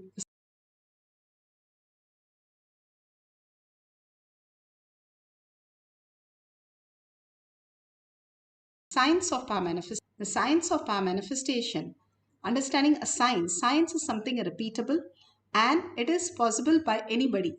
Then it becomes a science. Science of power manifestation is authentic, time-tested, scientific and foolproof. Shastra Pramana, the eternal, unchangeable truth revealed in the source scriptures. The source scriptures are Vedas and Agamas. The Apta Pramana, evidences of the Aptas. Aptas are the experience of Rishis, Munis, Ganas, Nayanamars, Alvars, Siddhas, who are the authority of Hinduism, who manifested all the powers of Paramashiva, which is authentic, time-tested and scientific and foolproof, completely verified. Atma Pramana, account of His Divine Holiness Bhagwan Nithyananda Paramashivam, this millennium's avatar's personal experience of power manifestation. Evidences from his own life, the Leelas of Bhagwan. Shakshi Pramana, the experience of millions of devotee, disciple, followers like all of us are initiated by Bhagwan, manifesting the powers of Paramashiva. Pratyaksha Pramana, the scientific study, measuring the effect of being in the enlightened state. Again and again, Bhagwan gives us the clarity how we can experience the higher consciousness, each one of us, completely thoughtless and completely manifesting the higher reality. How we understand when in deep sleep we are thoughtless, and we are in such a beautiful space. And same way we can be in the same space of completely thoughtless and completely aware, fully alive in the Turiya and Turiyatita state. Bhagavan has beautifully given us the possibility to experience the highest cognition. Now let's go to the Shastra Pramana. The Shastra Pramana are the eternal, unchangeable truth revealed in the source scriptures. Veda Agamas. This is from Vijnana Bhairava Tantra. The Vijnana Bhairava Tantra, Sutra 34, Dharana 11. Vijnana, consciousness, Bhairava, one who experiences consciousness beyond the matter. Tantra, the method in which you experience consciousness beyond the matter. Let's go to the Shastra Pramana. The Shastra Pramana for the power of third eye awakening is taken from the Vijnana Bhairava Tantra, Sutra 34, Dharana 11. Kapala antarmanonyasya tishthanmilitalochanaha kramena manaso dadhyat lakshaye lakshyamuttamam. Kapala antarmanonyasya tishthanmilitalochanaha kramena manaso dadhyat lakshaye lakshyamuttamam. So beautifully, Bhagavan Paramashiva gives us the complete detail to understand the power of third eye. By fixing the mind on inner space within the crown center and sitting stably without any movement, having the eyes closed in succession, by that stability of the mind and the inner space, one directly sees the ultimate goal by having the vision beyond the sight that reveals any object or place, attaining the space of oneness with the source, Paramashiva. Beautifully, he says, by fixing the mind on the inner space within the crown center, how Bhagavan has beautifully described in each of us to understand the higher reality. Bhagavan says, when we are caught by fear, we experience the fear in our stomach, the butterflies in our stomach. When we are gone for an exam and it's a wrong exam paper we have prepared for, and how do you feel? Or you are in the wrong interview completely, or so many difficult situation in our life, we have experienced fear and fear has possessed us. And same way Bhagavan says, when authenticity possesses, and how is that authenticity possesses? He says you have bliss in your stomach. He gives a beautiful word, the bliss in the stomach. And how do you experience that bliss in the stomach? When you understand the higher reality, how things exist, how you can experience the higher reality when Shiva himself comes down for the devotee and starts manifesting his reality. We only think we go to Shiva, we go to temple, we ask for all the boons and prayers and all the blessings. No, Shiva comes down. If you know Shiva, how much he knows you, he's asking. If you yourself know Shiva, how much he knows you. And he simply comes down for each of the devotee, disciple, followers and manifest as reality. It's so funny, when so many problem comes, we blame the circumstances and he's not taking care. When so many thought current comes where we have a breakthrough and we have ultimate happening in our life, we take it for granted. Bhagavan beautifully says, when I manifest, you don't recognize. When I don't manifest, you complain. So when we understand how he comes down, he says, it is not one-way traffic. It is two-way. I look for you when you look for me, more than you look for me. So I am there more than you are there for me. It is like you live with Atmalinga, but Atmalinga is living with you. Like Swamiji is there for me, we say. Are you there for Swamiji? That is the space Bhagavan is asking the question. When you understand that, you are in a different bliss altogether. Then the way you will exist is completely different. That happens when you cherish from all these stories how Sundarar, Tirunakara only related Shiva for the moksha, but Sundarar was manifesting Shakti. He demanded Shiva to do everything for him to manifest all the reality. Simply played with him, and Shiva also played with him, going all the way for his first wife, second wife, all his marriage, all kinds of things. Manikavachar, he went all the way with the horses, and he even got the he even carried all the heavy weight of the mud for a handful of put the sweet for an old lady. He is there more for us than we are asking him to be there. That is again and again how Nyanatma Swami and all of them, devotees, disciples, followers, all of them experienced that how Shiva is waiting for each one of us. He is waiting at the door more than we are going to the door. Once we open up, he simply manifests in us as reality. Let's go to the Apta Pramana. Apta Pramanas are the Rishis, Munis, Ganas, Nayanamas, Alvars, Siddhas who have experienced the power manifestation. This is from Bhagavad Gita chapter 1. Sloka 1 through 6 clearly says that in Mahabharata, Sanjaya through his third eye vision was able to describe the complex structure of the army, and he was able to see how it was like a beak and a spreaded wings, and he had initiation for 19 days only, and only one of the few who had this initiation. And such a beautiful space, all of us who come to the Kailash courtyard, Bhagavan says, I will initiate you to manifest all your reality. By doing all these power manifestation, you're raising your auspicious space, and you are more auspicious when you manifest, and whether it is health, wealth, relation, job, anything that you're looking for yourself or the family, if you perceive in a different context, the whole life shifts its reality for you. You are the creator of your life. All the Panchakritya is done by you, each one of us.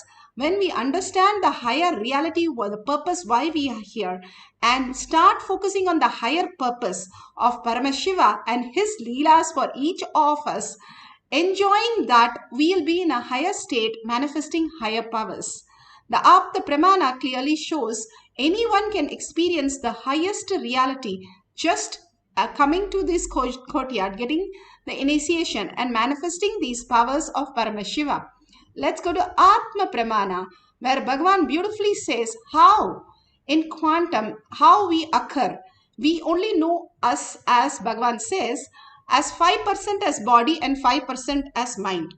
Even science say only 10% of the brain we use. That's correct. Hardly that. If you go further, they'll tell you only 1% we are using. So what happens to the 90%? They're still digging to find out why we are not using it, even though it is available. That is only because it's consciousness and our emotion, our feeling, all that is the higher reality where we can experience and express the higher dimension, which is not used, which is not tapped. If we understand the higher science, how as an atom, how we see through our eyes is just a reflection, the photon. But if we can see through third eye, it's a reality, it's a projector, it's a command center where we understand how we are projecting the reality. So seeing through this and accepting thing in the brain is only the lower level of consciousness. Here, seeing through the third eye and exactly understanding the higher realities is how we can live as superconscious being. So scientifically also we are given the idea that we are existing as quantum. We can do all these powers quantumly. They have said we can disappear, appear, we can go through the walls, we can happen in multiple places, just like how we are doing in our dream.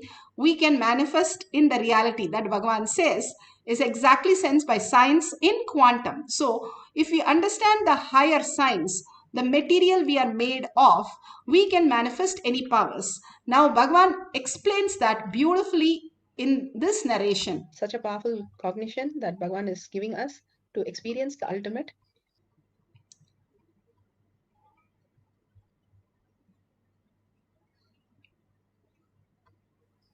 Is also nearer than the nearest space. Truth is the inner space of the whole cosmos. Truth is also the outer space of the whole cosmos, pervading and uniformly ever present inside and encompassing this cosmos from the outside. Please listen. What Upanishads wants to declare through this verse: break from something which is making you perceive inside, outside separately, moving, unmoving separately, antara, bahyata separately. Listen. Tannai jati, tatte jati, tannai jati. moving, unmoving separately. What is that that makes you perceive something as moving, something as unmoving? What is that that makes you perceive something is near, something is far off? What is that that makes you perceive something is inside you and something is outside you? Listen. I'm going to repeat, explain once more my enlightenment experience from the context of this verse. Listen. Please listen. Exactly what was that I realized on the Vaigasi Visagam, Vaigasi month, Purnima Tithi, Visaga Nakshatram evening, when I completed 11 and aging into 12. That year, Vaigasi month, Visaga Nakshatra, Paurnami Tithi. This is the way we Indians keep the date in the memory. We don't keep that, the English calendar date.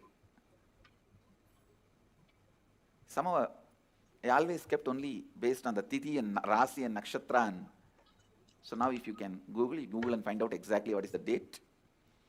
Let me describe. Because we never bothered about the Kala. We bothered about only the essence of Kala. When I completed 11 and moving into 12, that year, this has happened. Listen, exactly what happened. Let me describe. As usual, I went and sat on one rock. I did not choose. Please understand.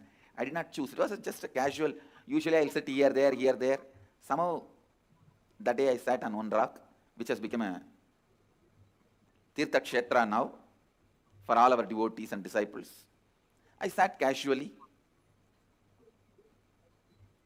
Whenever I find time, I'll go and spend time in that space, in that area, because Devi became enlightened there. My Guru Vibhudananda Puri always used to tell, this is Devi's energy field. That place is called Pavalakkundru, Coral Hill. She used to tell, this is Devi's energy space, energy field. So I always used to go and sit there. I was sitting on a rock. To tell you honestly, I was not even doing some serious meditation. I can say in a way the whole ambience was so calm, so beautiful. I decided to close my eyes. Once I closed the eyes, the intensity of my yearning started taking over me. The intensity to realize myself, my true nature, started possessing me. It has taken possession over me. The Kathopanishad declares, Shraddha Vivecha. Shraddha just took over Nachiketa. All of you know how fear takes over you, greed takes over you. When a fear takes over you, when you have the panic attack, you just do things. You always feel guilty, shy, later on about it.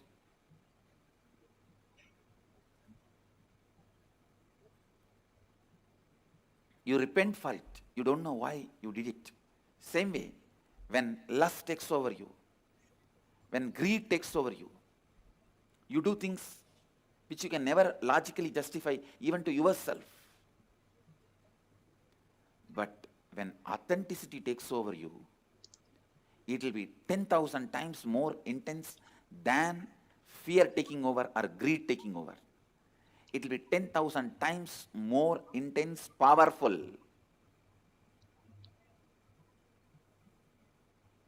When fear takes over you, it's called panic attack. When greed takes over you, it's called restlessness. When authenticity takes over you, it is called Satori. My sincere seeking that overpowered me. That's the right word I should use. I just felt, what is it I am seeking? Who is that me who is seeking? Who is that me that is deeply discontented about anything I see, hear? Who is that who is deeply discontented even about my own existence? Listen. Almost like, who am I who is so discontented about my own existence? Understand, all of you have discontentment about your own existence, but you never look into why, what, who is having that discontentment. You try to look in, if you get one Rasagulla, you forget that. You try to look in, if you get something else, you forget that. Very easily that question, why, what, who is so discontented, those questions are forgotten very easily. The person for whom the question has become the first and top priority, he is a seeker. Shastra Pramana are the initiated disciple devotees all around the world, manifesting the powers of Paramashiva, initiated by Bhagwan. Now you can see. Beautifully, you can see how this Bala sense is manifesting the power of third eye. Oh, can you read this? Will you say that again? Can you read this? Oh, very good. Impressed? How about it? How about this? That's amazing. Where is the TV? The TV's over there. That's right.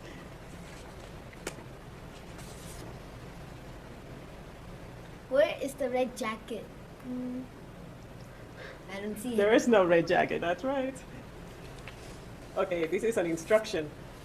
Jump up and down. All right, go for it. Awesome. Okay. Follow my movements. Oh, you're walking better than I am. You can see that how, just like any other eye, she uses the third eye. She does not even have a doubt, and completely she is comfortable. How Bhagwan says, the whole space, when we are possessed with authenticity, it's like 10,000 times we can experience the bliss and experience oneness with Paramashiva manifesting the powers. So let's move to now the guidelines. Just before that, a small clipping from the scientific community, how Bhagwan's brain is going into the deep samadhi. The second one is 30 minutes meditation. Look at the front folks, how they light up. They light up big time. 60 minutes of deep meditation, and here is a deep, deep level of meditation where it lights up significantly right here, right in the middle.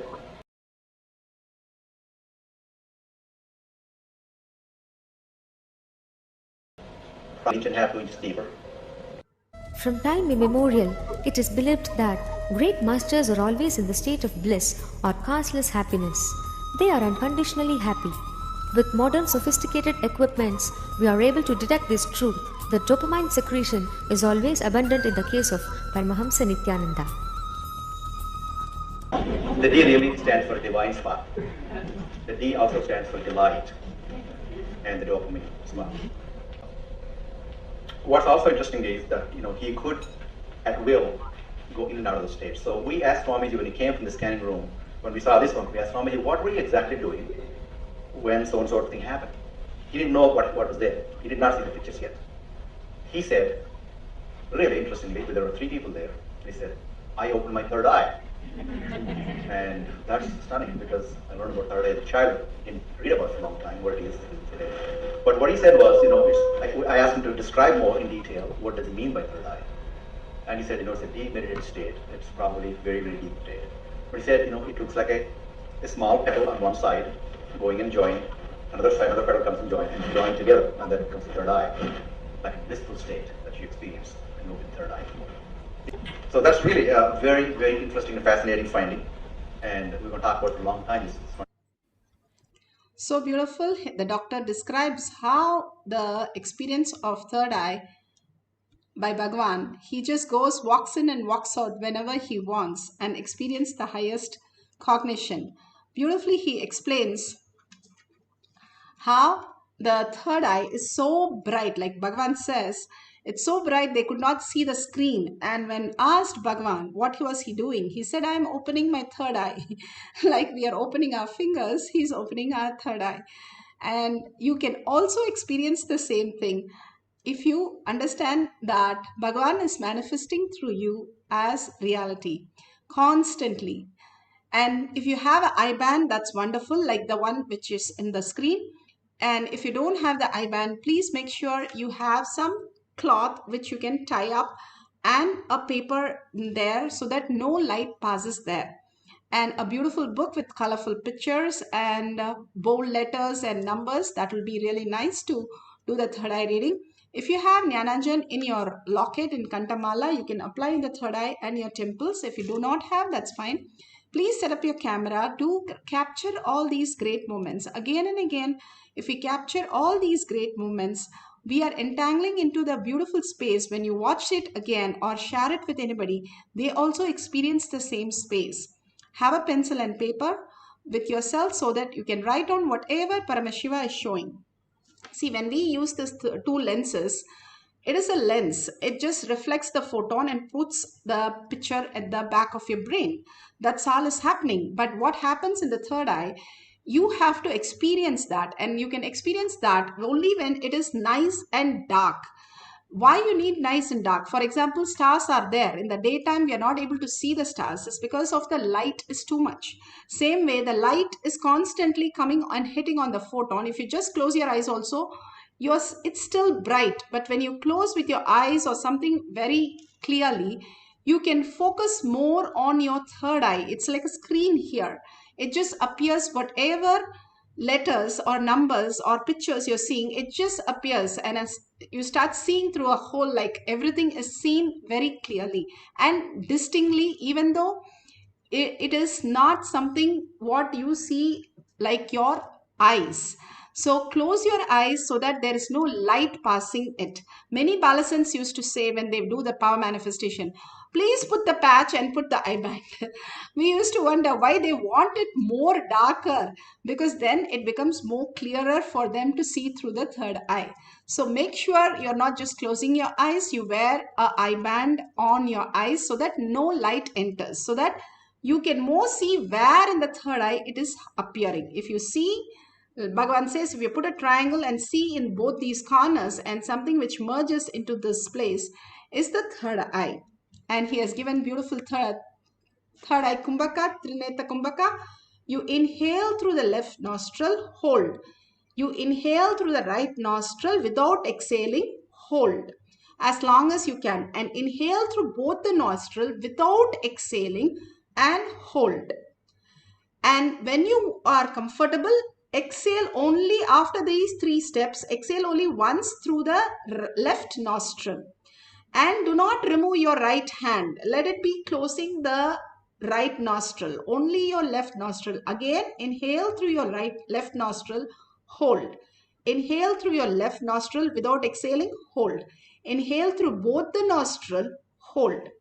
And exhale only through your left, again keeping the right nostril closed. If you do it continuously, you can do it for 11 times or 21 times or 42 times or 108 times, morning once and night once. How you get a pill for morning and night, here Bhagwan makes your lungs stronger, inhaling and exhaling in the more conscious way with lots of prana, making not just your lungs, your whole body and your brain in higher consciousness, relieving you from all the attacks which are happening right now. So make sure everybody do this Trineta Kumbhaka. And Bhagavan says, if you do it under a banyan tree or the people tree, Buddha's tree, you will become a Kaya Kalpa body.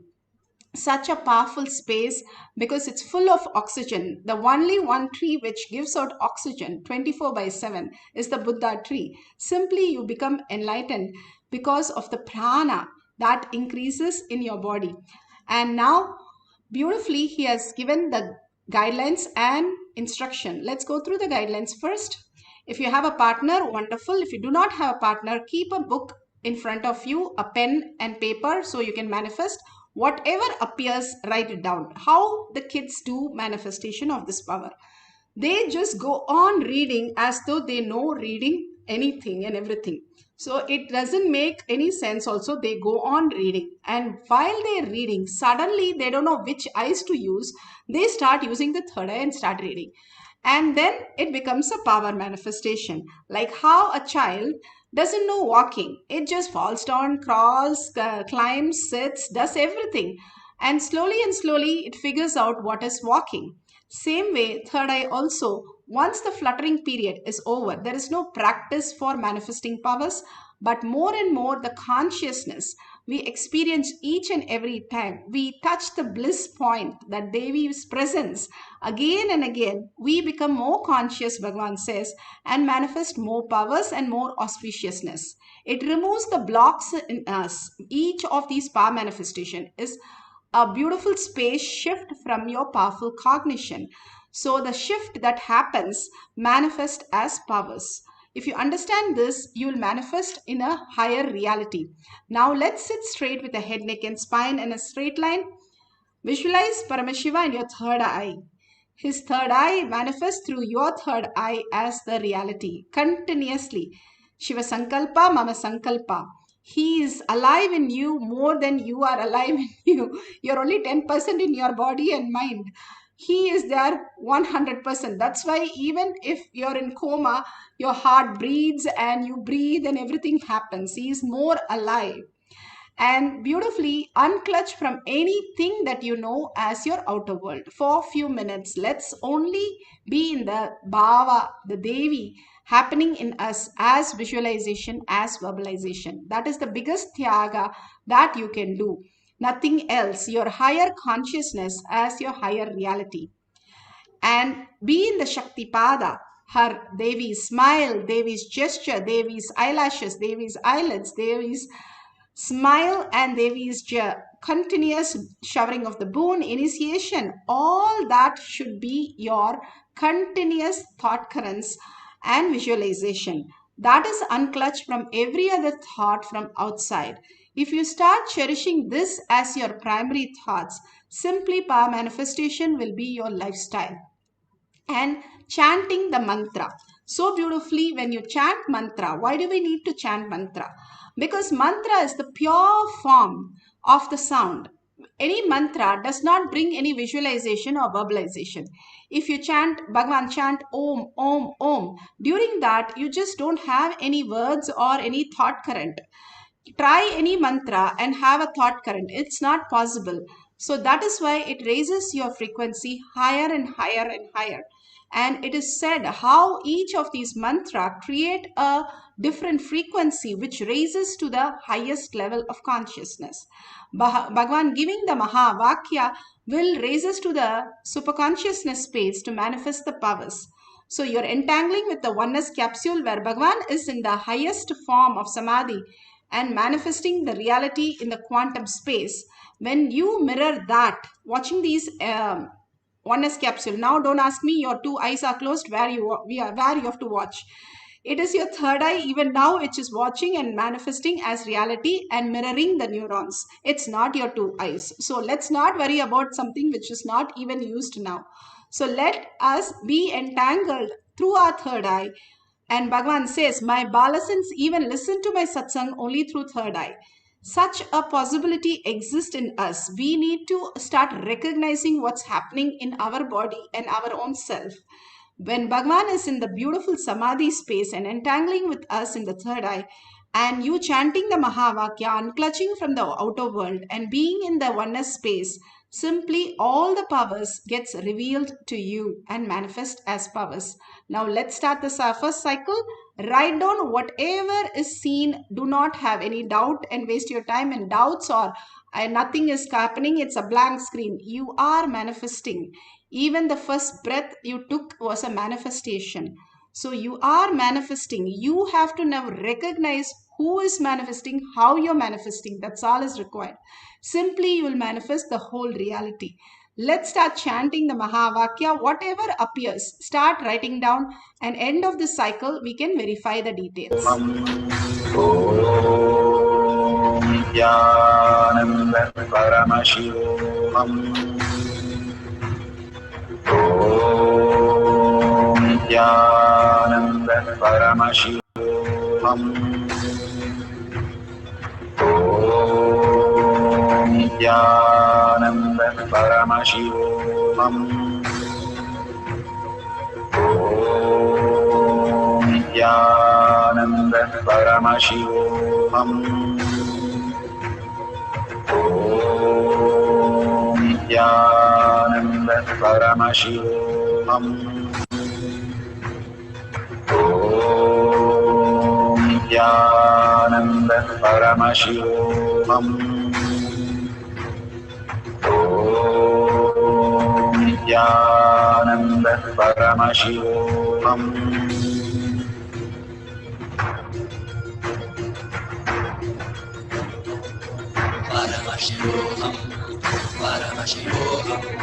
Let Paramashiva's third eye manifest in all our third eyes.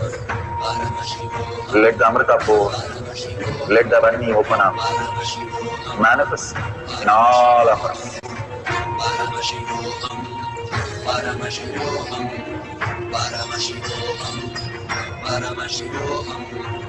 Let Paramashiva overflow, manifest the powers in all our third eyes. Om Nithyananda Paramashivoham. Om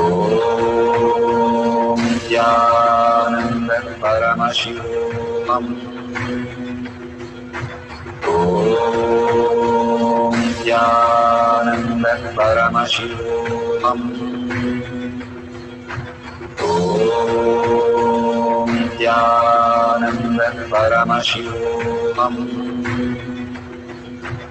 Om Nithyananda Paramashivoham. Om Nithyananda Paramashivoham.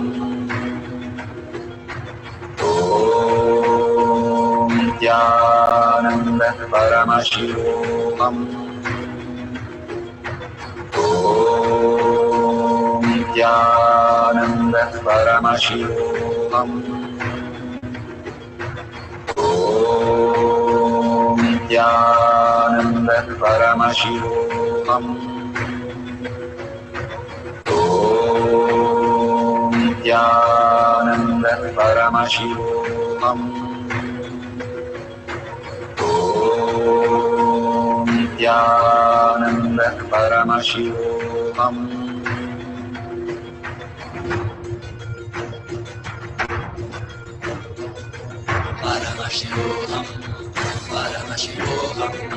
Let Paramashiva's third eye manifest in all our third eyes. Let the Amrita pour, let the Vani open up, manifest in all of us.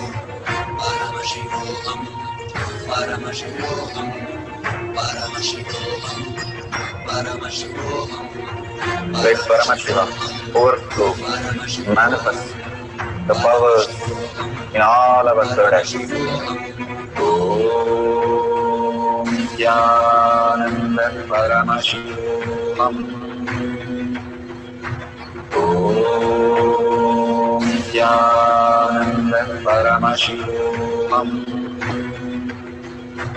Om Nithyananda Paramashivoham. Om Nithyananda Paramashivoham.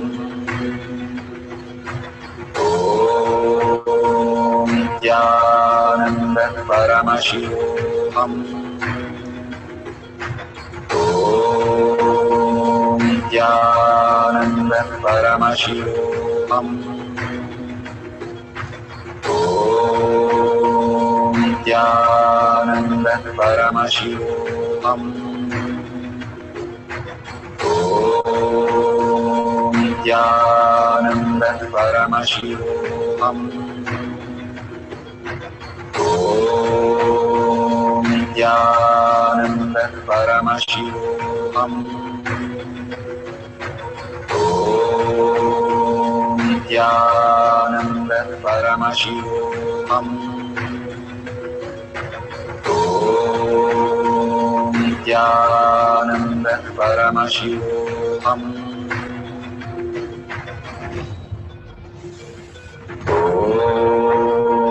Nithyananda Paramashivoham. Nithyananda Paramashivoham.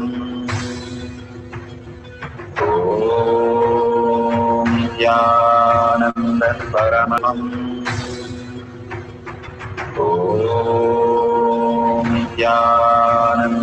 Paramashivoham. Nithyananda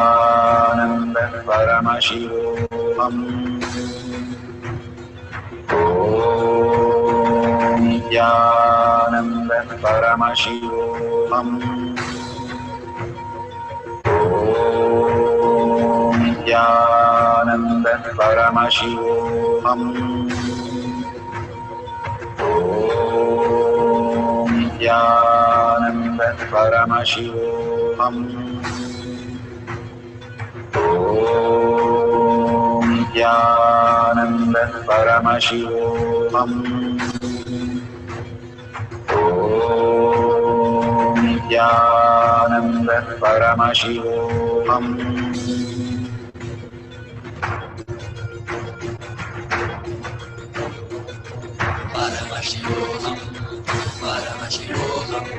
Let Paramashiva's third eye manifest in all our third eyes. Let the Amrita pour. Let the Varni open up.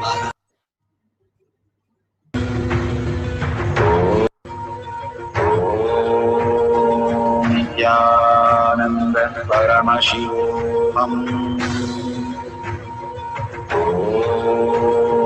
Nithyananda Paramashivoham.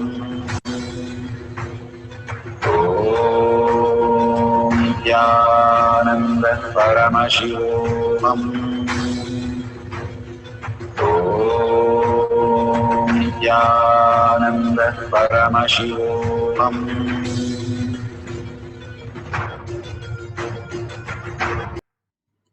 So beautiful, the first cycle of power manifestation. Please now go ahead and verify. You can verify whatever has appeared for you is the same thing which is there in the pages. That is being shown. Make sure authentically verify all the details. But if you have got it even a little correct, that is beautiful. You have started manifesting the power of third eye. Be very clear that manifestation of powers of third eye simply happens in your reality when you understand more and more consciously how to manifest these powers. And understand all these are manifested through you when you are in the beautiful space of oneness with Paramashiva. More and more you are in the space of Devi, and more you are consciously entering to the space of oneness with Paramashiva. You are in the higher reality. It's not something else happens to you. It is the space you are more blissful, more happy, more complete, and more auspicious. And wherever and whatever happens around you becomes more reality and more alive, and simply things get solved and healed for everybody and you, and raises you to the higher reality of manifesting higher health, wealth, and happiness. So manifesting these powers again and again, immediately Bhagavan gives us after a satsang, after the darshan, after the initiation, to catch you in that blissful state and make that as your permanent state. That is what Bhagavan is giving us power manifestation immediately after these darshan and diksha, so that you can hold that. It's like you get a prasada, you take it in and experience the bliss.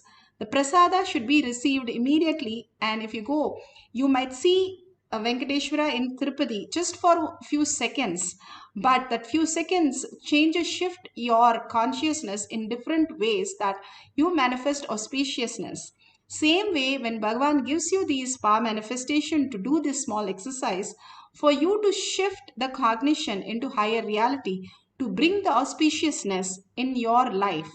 And doing that every day, manifesting powers every day, understanding life is a manifestation, you are growing into the superconscious space, and more and more and more, you will be in the oneness with Paramashiva and feel his presence all the time.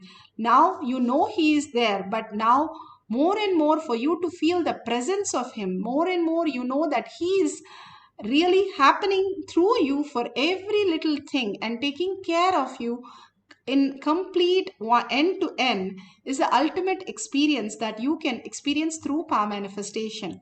Now we'll have one more cycle.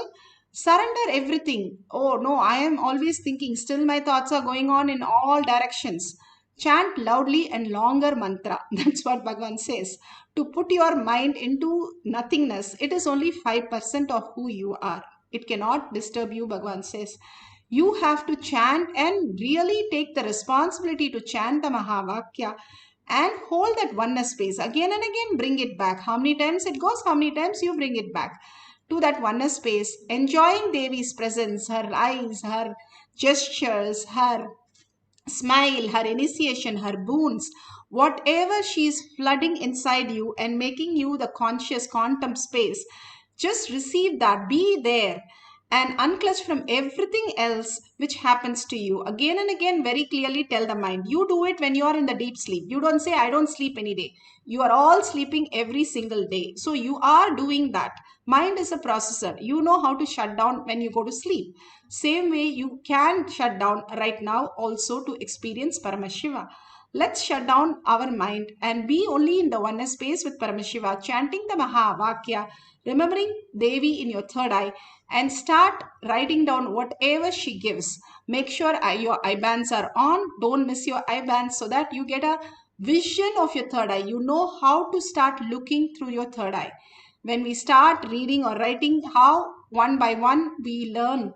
Same way here, step 1, to tie your eyes and completely start seeing through your third eye is the first step. Once you become very pro in it, you don't need an eye band. But right now, let's wear the eye band, and which gives you how to look through third eye. Covering your eyes, completely making it dark is necessary.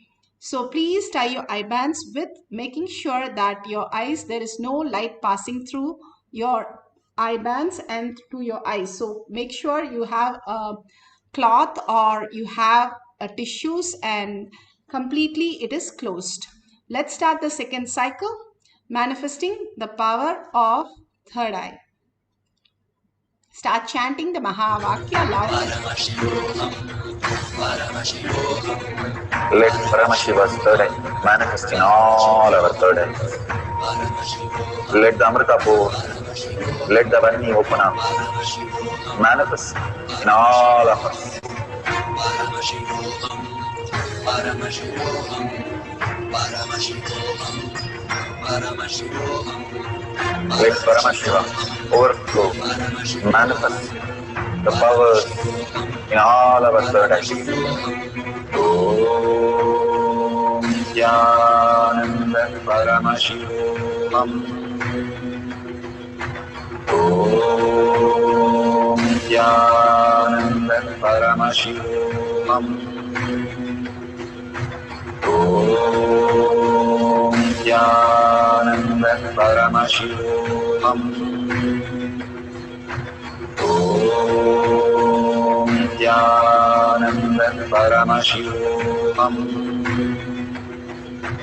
Om Nithyananda Paramashivoham.